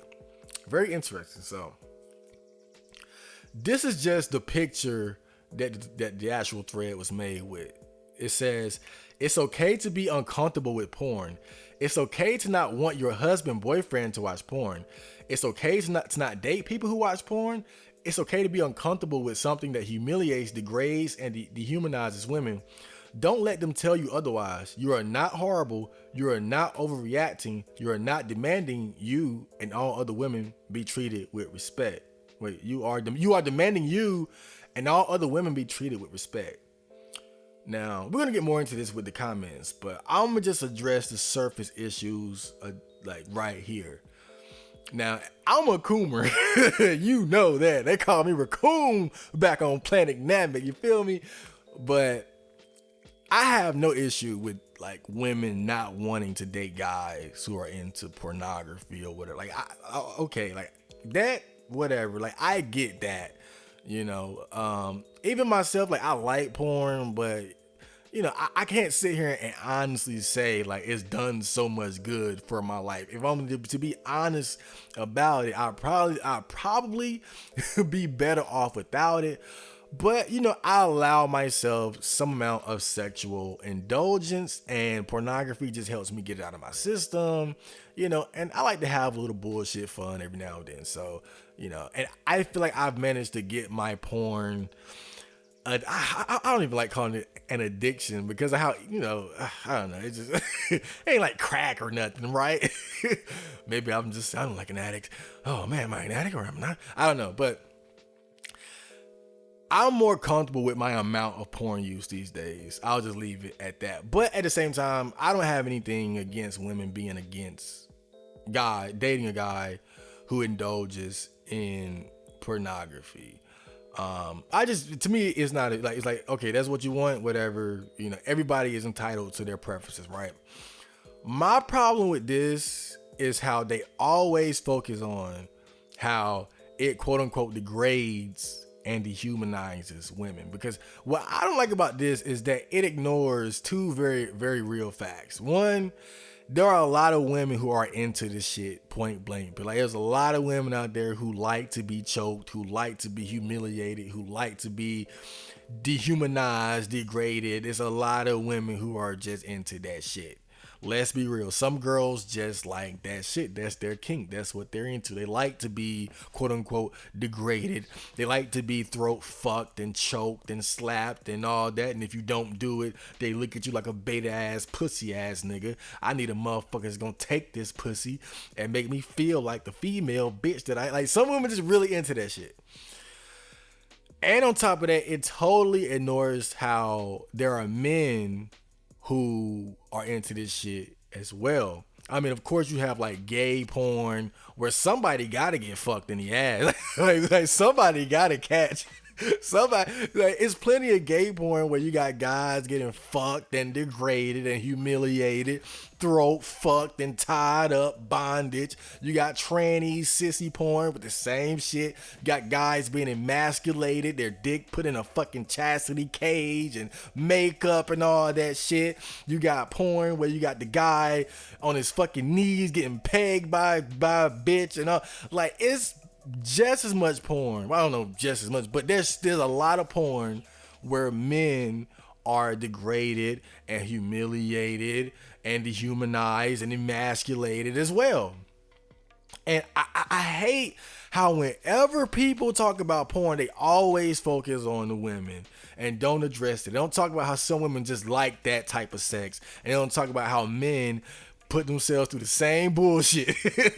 They just act like it's a female, like it's just like it's just a fuck women thing. When you got guys who go through the same ringer. They got guys being degraded just as bad as women. You got guys just have their faces being sat on and just sucking up farts, ball busting, cock destruction, like cock biting and oh god, like both sides, like both men and women get degraded and humiliated in porn. That's all I'm trying to say. And most of them are just into that shit. They do it because they're into that shit. But I think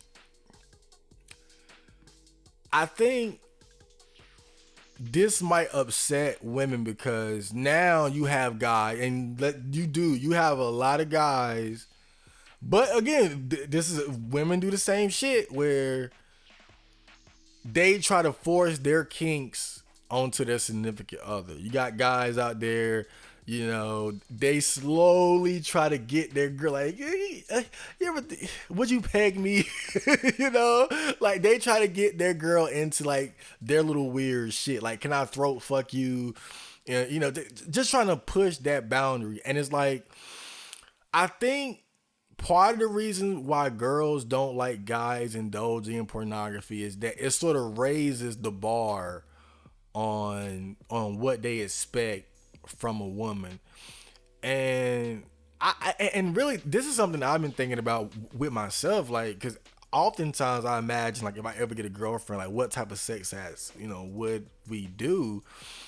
And it kind of worries me that a lot of my ideas come directly from porn. Like I gotta wonder how much have I been influenced by pornography, and how much of it is really healthy. Like I think that, and I think that's what I think is a legitimate concern as far as like dating someone who's into pornography. It's like because again, and then just the way it keeps getting like it seemed like. And let me tell you, man, I've been into porn for a long time, and there's always been like fringe fetish shit, but it's like the fetish stuff is becoming like the mainstream now.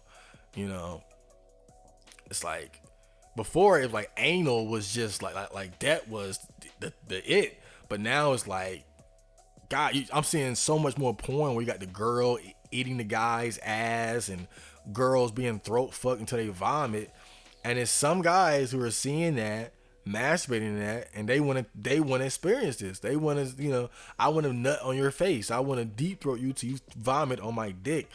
I want to fuck you in the ass, then I want you to clean it off with your mouth like that.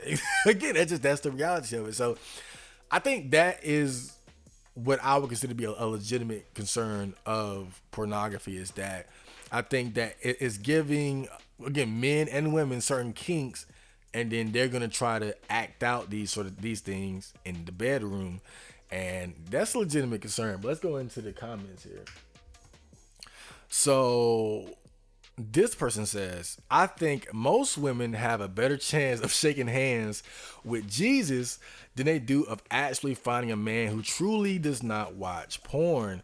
I'm 61 years old and have had many relationships and a couple of marriages on top of it. And only one of those guys thought porn was lame. Only one. Guys who truly don't like or watch porn are rarer than frogs' hair, ladies, regardless of how much they lie to you and tell you they don't watch it. Next person says, you are right, but if women as a collective shun men who didn't watch porn, they will be forced to change their ways. We shouldn't accept it just because it's now the norm. Next person says, I wish we could do this. There are so many pick-me's that ruin that possibility. Now, this is interesting because, this lady is 61 years old and she's had relationships and marriages and said only one guy that she knew thought porn was lame. And I totally believe her, because when I think about it, as far as like the guys that I know, now we all don't just sit around talking about porn, but honestly, I've never met a guy that was like, oh, I don't watch porn, or I'm not into that shit. Now, we might be into it to varying degrees. Some guys are definitely more into it than others, but it seems like it's definitely the norm. And seems like for a lot of women, it's just something that they've come to accept. Like, porn is just going to be a part of their relationship. But again, I don't have anything against women being against dating a guy who's into porn. It's just my only problems with the reasons stated previously. But let's continue. So this girl says, the one man I've met who didn't watch porn before we met had a creepy religious women drain my strength like Samson complex. He didn't stop watching it because he cared about women. He did it because he treated women like an addictive substance after SSA and quit cold turkey. Stopped seeing them as people and only as potential temptation. I'm surprised we were together for as long as we were, considering how afraid he was of me. Now, this guy sounds like me.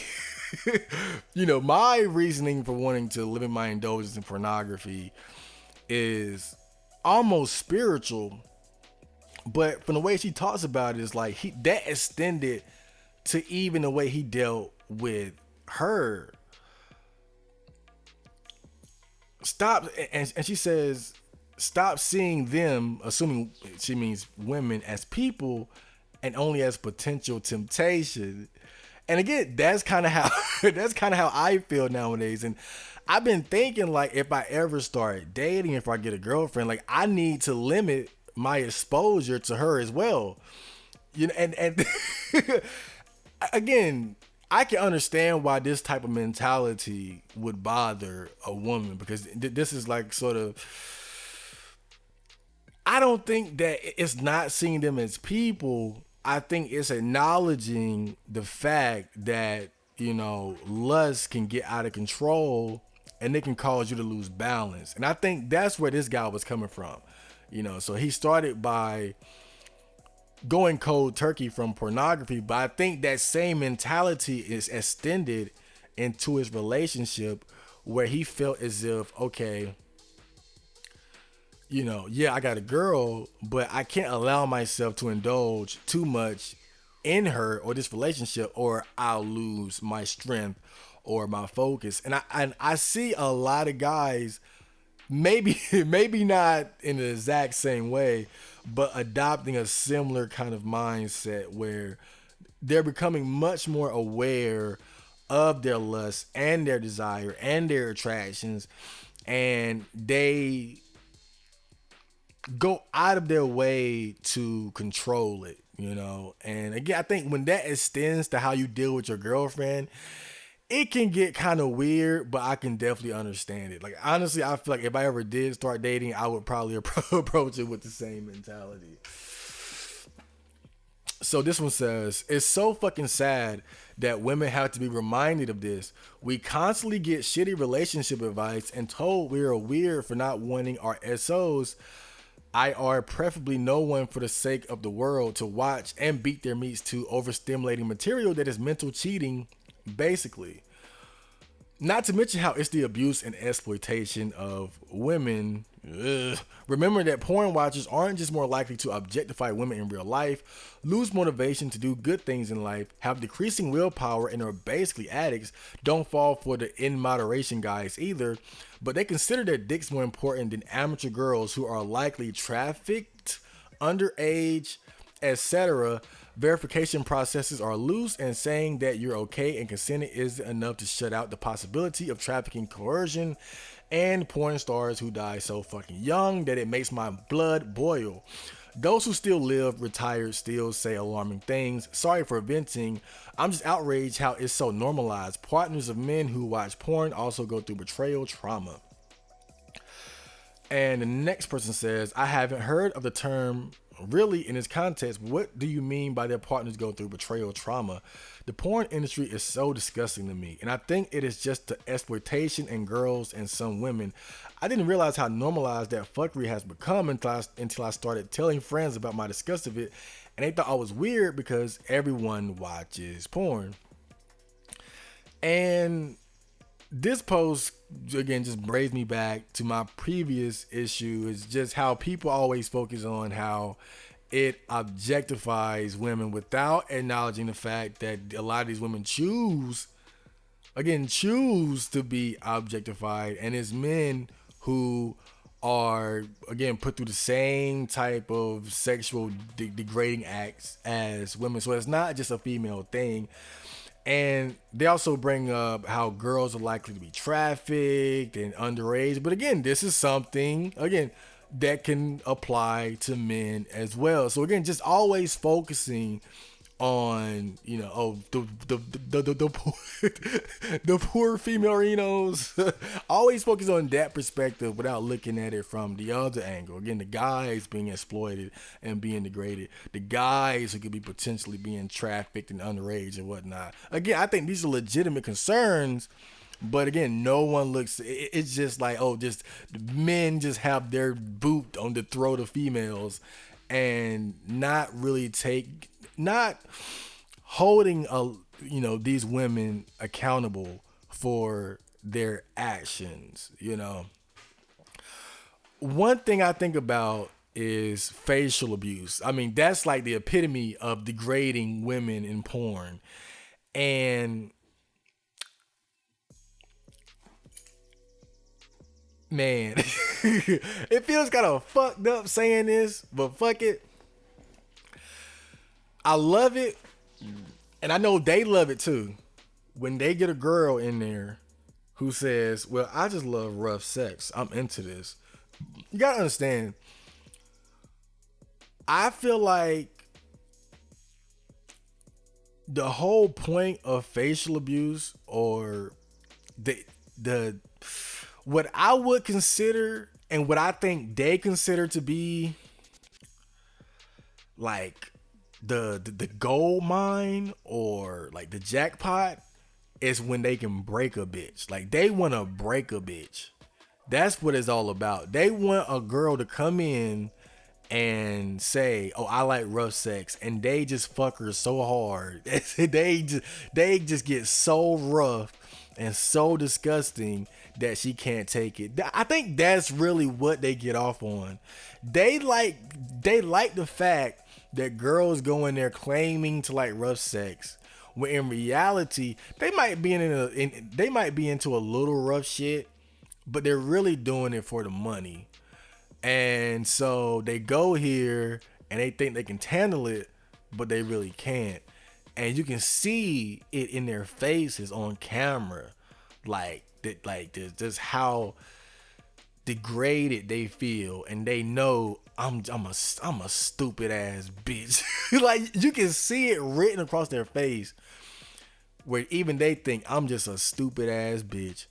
I came in here for money. Now I just feel like a disgusting, degraded insect, you know? But again, honestly, I don't feel sympathy for these girls because they walk themselves right into these situations. You know, they sell their dignity for money. Now again, if you're really into this shit, then it's whatever. But I think a lot of girls, they get into this porn shit and they break because they're selling their soul for money. But again, I'm all about accountability. That's my thing. That's why this whole boo-hoo, women trafficked, women exploited, man, miss me with that bullshit. Now, I'm not saying it's not a thing, but the majority of the women in porn, they are in it because they want easy money. They want to be fucked by big dick alpha males. Like that's really what they want to be fucked by the best fuckers in the world, and they want money. That's why a lot of women get into porn. It's not some boohoo sob story. It's capitalism. So this girl says, God, I relate to this so much. 7 years I wasted with a massive pervert. 7 years as he lied to me and continued to choose porn over me. 7 years I stood by as he wanted me to degrade myself to even remotely turn him on. Those years will haunt me, and it's the reason why FDS is so important to men. And the girl responds,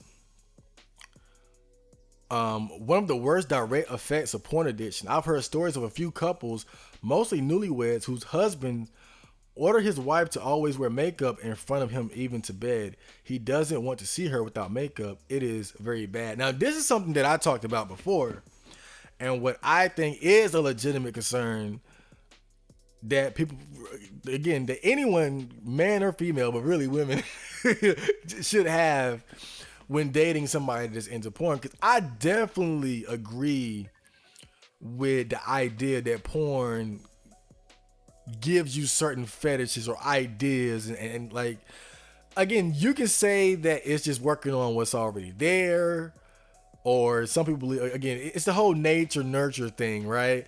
But I think that without a doubt, porn influences people to engage in certain sex things you would have never really thought of get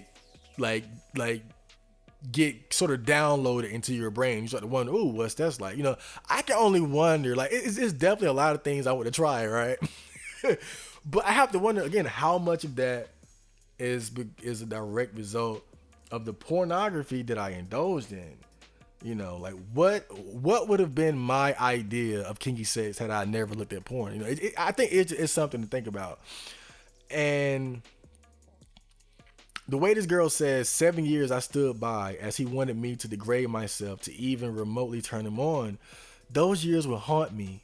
Like you gotta think, like what did he have her doing? And again, how many girls out there are submitting themselves to the sexual desires of their boyfriends and their husbands at the expense of their own dignity?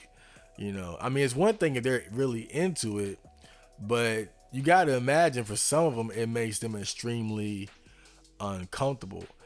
And especially as the receptive sex of, you know, sex, you know, the one being fucked, you're always You're always gonna be subjected to the most disgusting shit when stuff gets kinky, So again, I don't blame women for having this concern, when you have to worry about your boyfriend wanting to throat fuck you until you puke, or fuck you in the ass, or lick his ass, whatever, But so this girl says, I don't know how women trust men about their porn usage. I would not believe a man if he told me he doesn't watch porn. That's very wise. And then the person responds, low value men want women to believe that no man doesn't watch porn. Keeping the low standards normal pushes women to accept these things, lower their standards, and cross their boundaries. A high value man has probably seen porn. Who of us here haven't? But it doesn't mean it's a habit or something he would object to no longer using, even on occasion. It's like the difference between someone smoking a pack of cigarettes daily and someone who smokes a rare cigar on a special occasion. The latter would probably be fine with no tobacco use ever, and probably knows and will admit that no amount of usage is healthy. Now, this is kind of interesting. Low value men want women to believe that no man doesn't watch porn. So normalizing it. So, this is something that you have to accept. Now, I like how, like if you're a girl and you really don't want to date a guy who like watches porn. Again, like I said, I don't give a fuck. Like everybody is entitled to their, excuse me, God, preferences. But the thing is, this makes me think of what men and women normal, like what's normal and what are you willing to stand up for? And I think this can apply to both sexes. There are things that people look at, this is just normal female behavior, so you should accept it and learn to live with it. Then you have certain things where this is normal male behavior, so you should just accept it and learn to live with it. I think this is a valid thing she's bringing up as far as like, what is normalized, and not letting that blind you or lower your own like blind you to the negative aspects of dealing with this person who chooses to engage in this type of activity, and not to let it make you lower your standards just because it's the norm. And I think that's that's something to keep in mind. So this is the last post here. I called it queen shit. So this girl says, today I gave my husband away to the girl he fell for during quarantine. My husband has been a personal trainer for over 10 years and remained professional up until he met her. He refused to give her up as a client, so I did the only thing that would set me free. I showed up during their personal training and gave them my blessing and wished them happiness. I have been with him for 11 years, supported him in his dreams. I lost my job 2 months ago and had health issues last month. This caused him to go astray. I love him, but I would not share his affections with someone else. She told me she cares for him and he fell for her. I set them free. I wish I could just hop on a plane right now and disappear anywhere. I never felt so trapped in my life, and I am crying as I am typing this. So I think this is a positive. I look at this as like a positive thing. This is a woman who obviously had a lot of turmoil in her relationship. I mean, sounds like her husband was just cheating on her blatantly in her face, and it got to a point where she was just like, fuck it, fuck this guy, I'm moving on, I'm gonna set him free, whatnot, and I just wanted to cap off these posts with this, because I think I talked about this earlier, but what inspired me, even in my earlier days, what really made me question the importance of sex was seeing my mom's relationship with men. I saw her, I was like, man, she's so hardworking, she's this and that, but man, her relationships are really holding her back. you know.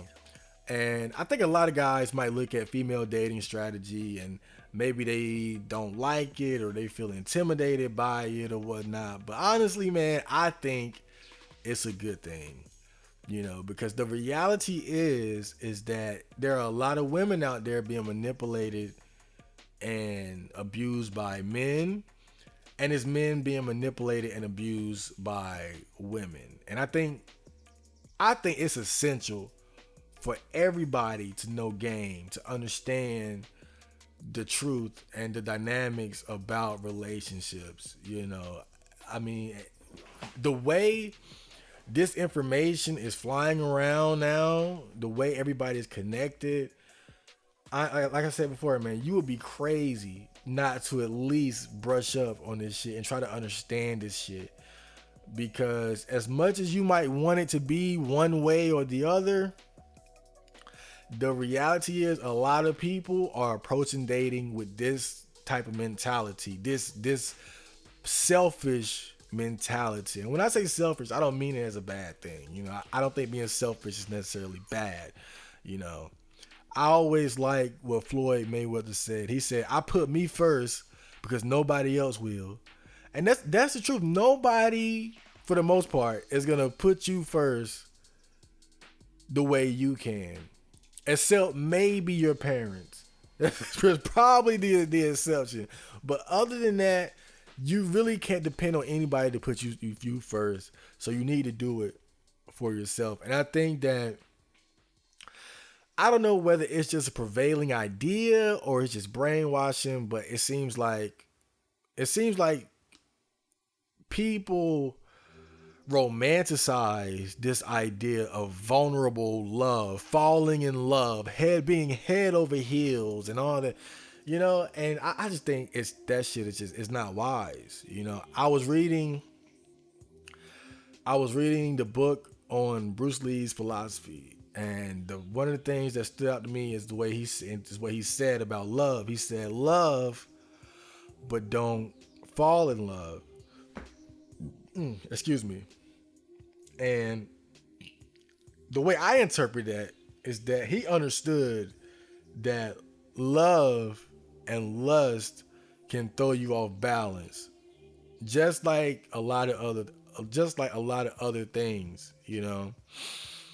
It's fine to indulge in the pleasures of life in moderation, but again, moderation. We all know if you're gonna smoke weed or look, you got your drugs, you do. All right, it's cool, but do it in moderation. Yeah, you got your sweets, your chocolates, your vanilla ice cream that you like, but do it in moderation.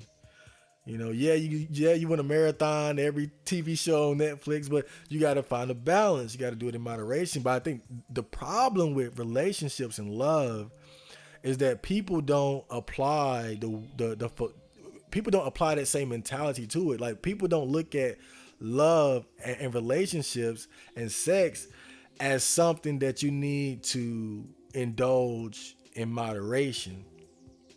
And I think that's the problem with a lot of people now, where they're just allowing themselves to fall in love. They're not trying to achieve balance.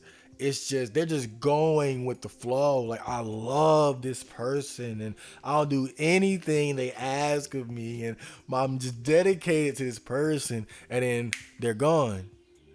And now you're you're so fucked up because you've balanced everything, your whole life around this person, that you don't have anything left for yourself.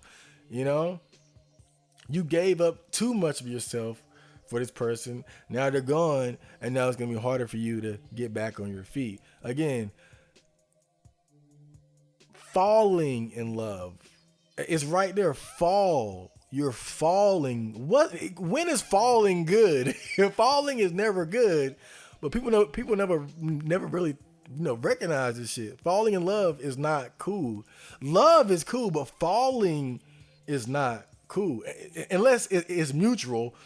Then it's not that bad. But you never want to be the person for sure that's falling in love harder than the other, because then that other person has power over you. And if they wish to manipulate you, then more than likely they're going to get away with it. But I'm ranting now. You know, overall, looking at the female dating strategy sub, I'm in full support of this sub. I don't agree with everything, but I'm sure you can find hypocrisy and contradictions and bullshit on the red pill subreddit, MGTOW, and all that. So, that's not really a surprise there. But I think it's good that women as well as men are beginning to approach dating with a more selfish mentality, because it protects you from other selfish people. But it's good. It's good, but it's sad too. It's sad too that it's come to this where it's like relationships are like a game now, where people are trying to get, like, now it's about getting the most benefit out of it that you can. And there's just something sad about that. Like, it's understandable, but it's sad too that it's become this game. It's sad that something as beautiful as love and relationships and sex has this ugly but necessary aspect to it, where you have to, because of people, looking out for their own self-interest at the expense of yours, you have to do the same thing, or else you're going to get used and you're going to get abused and you're going to be manipulated and you're going to waste time, energy, and resources on someone that doesn't have your best interest at heart. It's unfortunate, but it's the name of the game. It is what it is. And, you can play the game, or you can just ignore this shit, just, be vulnerable, fall in love and all that shit. I don't give a fuck. But I know me personally, dude.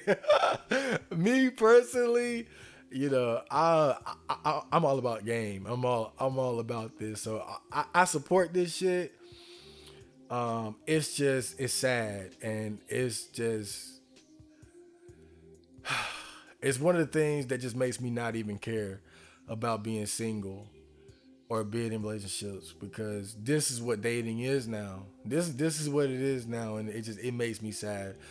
I like friendships more. Friendship is so much more simpler, because I'm not saying that you shouldn't be selective about who you're friends with, but I feel like it's much less I don't know. To me, I think friendships and relationships with your family are much more real. I'm not always thinking about, oh, am I being manipulated or this or that. I don't know. It's more laid back. It's less games being played. Like, I don't feel like I don't feel like I'm playing a game with my friends. We're just cool. Like, it's just, we have compatible personalities.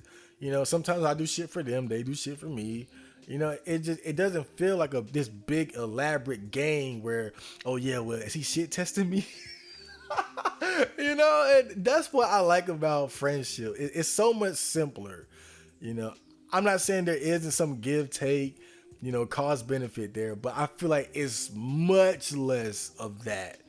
I feel like it's much more laid back. Is you can allow yourself to be much more vulnerable. But I think a big part of it is because friendships aren't that personal. You're not inside of each other.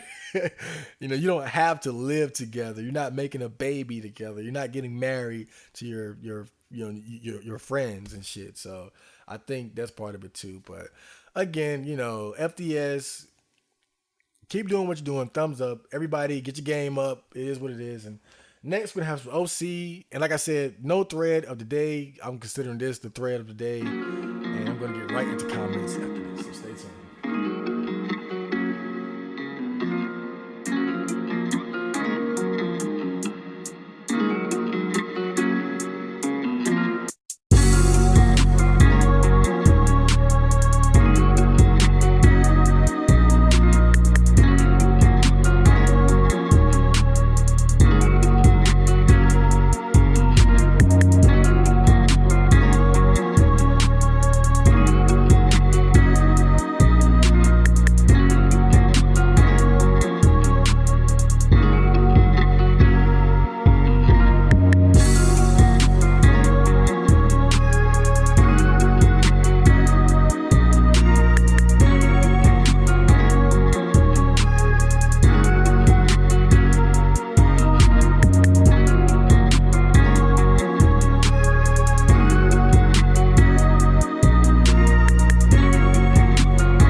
Give me a second, guys. I gotta load up these 10 comments. Okay, so it's time for the comments. My favorite part of the day. Okay, so let's get right into it. Genocide Crusader says, "Awesome beat. That picture though, shit feels too close to home, dog. This was to the third wheel beat. Yeah, man. I saw that picture and I was like, I gotta make a beat or a song to this. you know, um, I've never been in a situation like straight up like oh me and then a couple, but I've been in situations where it's like I'm hanging out with a friend and then their girl might call or something like that, and then it's like I remember I was playing Dragon Ball Fighters with a friend, and then his girl called and she was acting crazy, and then he had just go right outside to just dip, like just we got through like one game, but um I've never been in like that situation of like just stuck, just stuck with a fucking couple. Usually, I'm dealing with people who might have a girl and then they gotta like just go off like at a moment's notice because what she says goes type of shit. But I think in a situation like that, I would just get the fuck out. I couldn't stand it, man. But yeah, thanks for that comment. Okay, this is through the third wheel beat as well. If you look a little closer, you can actually see the light. Oh yeah, Dark Wolverine says, if you look a little closer, you can actually see the light leaving his eyes. Slowly but surely, his humanity withers, his soul crumples, his heart disintegrates. And then, only then, will he finish his journey, a journey he never knew he was on. At the end, he will become like the Red Dragon, who will reach completion. Finally, he will be a robot. Oh yeah, I love elaborate comments like this. But yeah, when you look at the like, I don't know what, like I don't know if this was a setup. I don't know if this was a real situation, but goddamn, it looks so accurate. Like maybe someone saw him and was like, "Oh man, I gotta take a picture of this. You can see his soul leaving his body right now." Oh god, I have a couple pictures like this as well though. Like I don't know, I got like 4 or 5 pictures, like third wheel pictures. But thanks for the comment, man. Gallons and gallons of cum on the third wheel beat says, Chad, could you upload How to Be a Neat episode 9 on BitChute or something? You know what? I totally forgot. I was re-uploading How to Be a Neat on, I think, what was it? Daily Motion. Ugh. But yeah, I do need to back up some of my shit because you never know how YouTube would do. And yeah, I still don't know exactly why they took down episode 9 to begin with. Maybe because it was so filled with sex talk and all that shit. But yeah, I'm gonna get on re-uploading just the whole series. And probably some other shit to other video services just to have like a backup or whatever. I guess my most essential popular videos or whatever, and especially How to Be a Neat. So yeah, I'll get on that. I'm just fucking lazy. Thanks for the comment. So John Michael Ward on the ReZero anime review says ReZero is fucking terrible. Now I wouldn't say it's terrible, but watch the review and you see exactly how I felt about that shit. Again, I don't think it's terrible. I just think that it's too corny at times and just overly dramatic to the point of being awkward and cringy.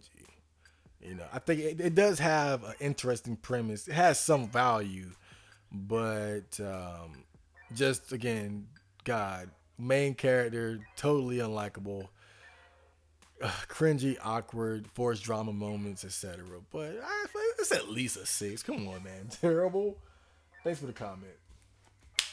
Deadbeat Radio says, "Hey Chad, I love your content, man. I run a podcast called Deadbeat Radio. I want to have you on to talk about your music and philosophy. Keep up the good work, man. You'll make it big someday. And this music is important to many of us." And I said, "I'm there." But yeah, dude, I'm gonna look. If anybody got any type of podcast or bullshit you're trying to get me on, I don't care, a rap song, let me know, man. Like this summer, I'm all about collaboration. This summer I want to really get a lot of content done. I'm really summer is my favorite time of the year. I feel so energized, man. Whew. But yeah, I'm gonna hit this guy up and see what's up for sure. So anybody, if you got a podcast or whatever, like get me involved, man. I'm an awesome guy, so you know. So these are two comments on the turbulence beat. Jose Cardenas says, "Upload podcast, nigga. I need you." Lambo Ferrari says, "Hurry up with the Botcast or I rope and blame it on you." Well, here you go. I finally made it. Oh, man. I think moving forward, just to make sure I get these out faster, I think I worry too much about doing everything in a day. But I realize it's like, if I just make sure, like I spend an hour, all right, today I'm going to get my news, and next day I'm going to get my main topic, and then the OC, like just, I can get shit done a lot quicker. So I'm going to start working on a new sort of, like, less stressful formula for getting shit done that'll hopefully allow me to be more consistent this summer. But yeah, thanks for the reminder that I need to get on my shit.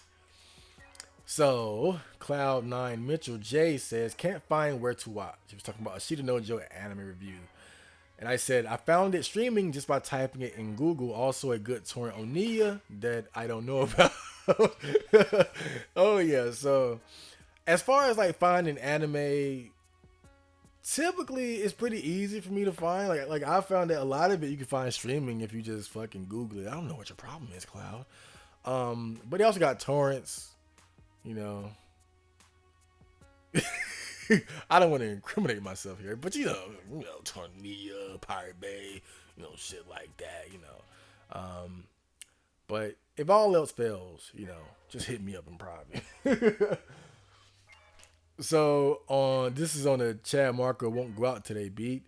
Gerald says, "Relatable lyrics as usual, Marco." And again, I think that's the value of what I have to offer is that I've been through this neat hickey loser bullshit.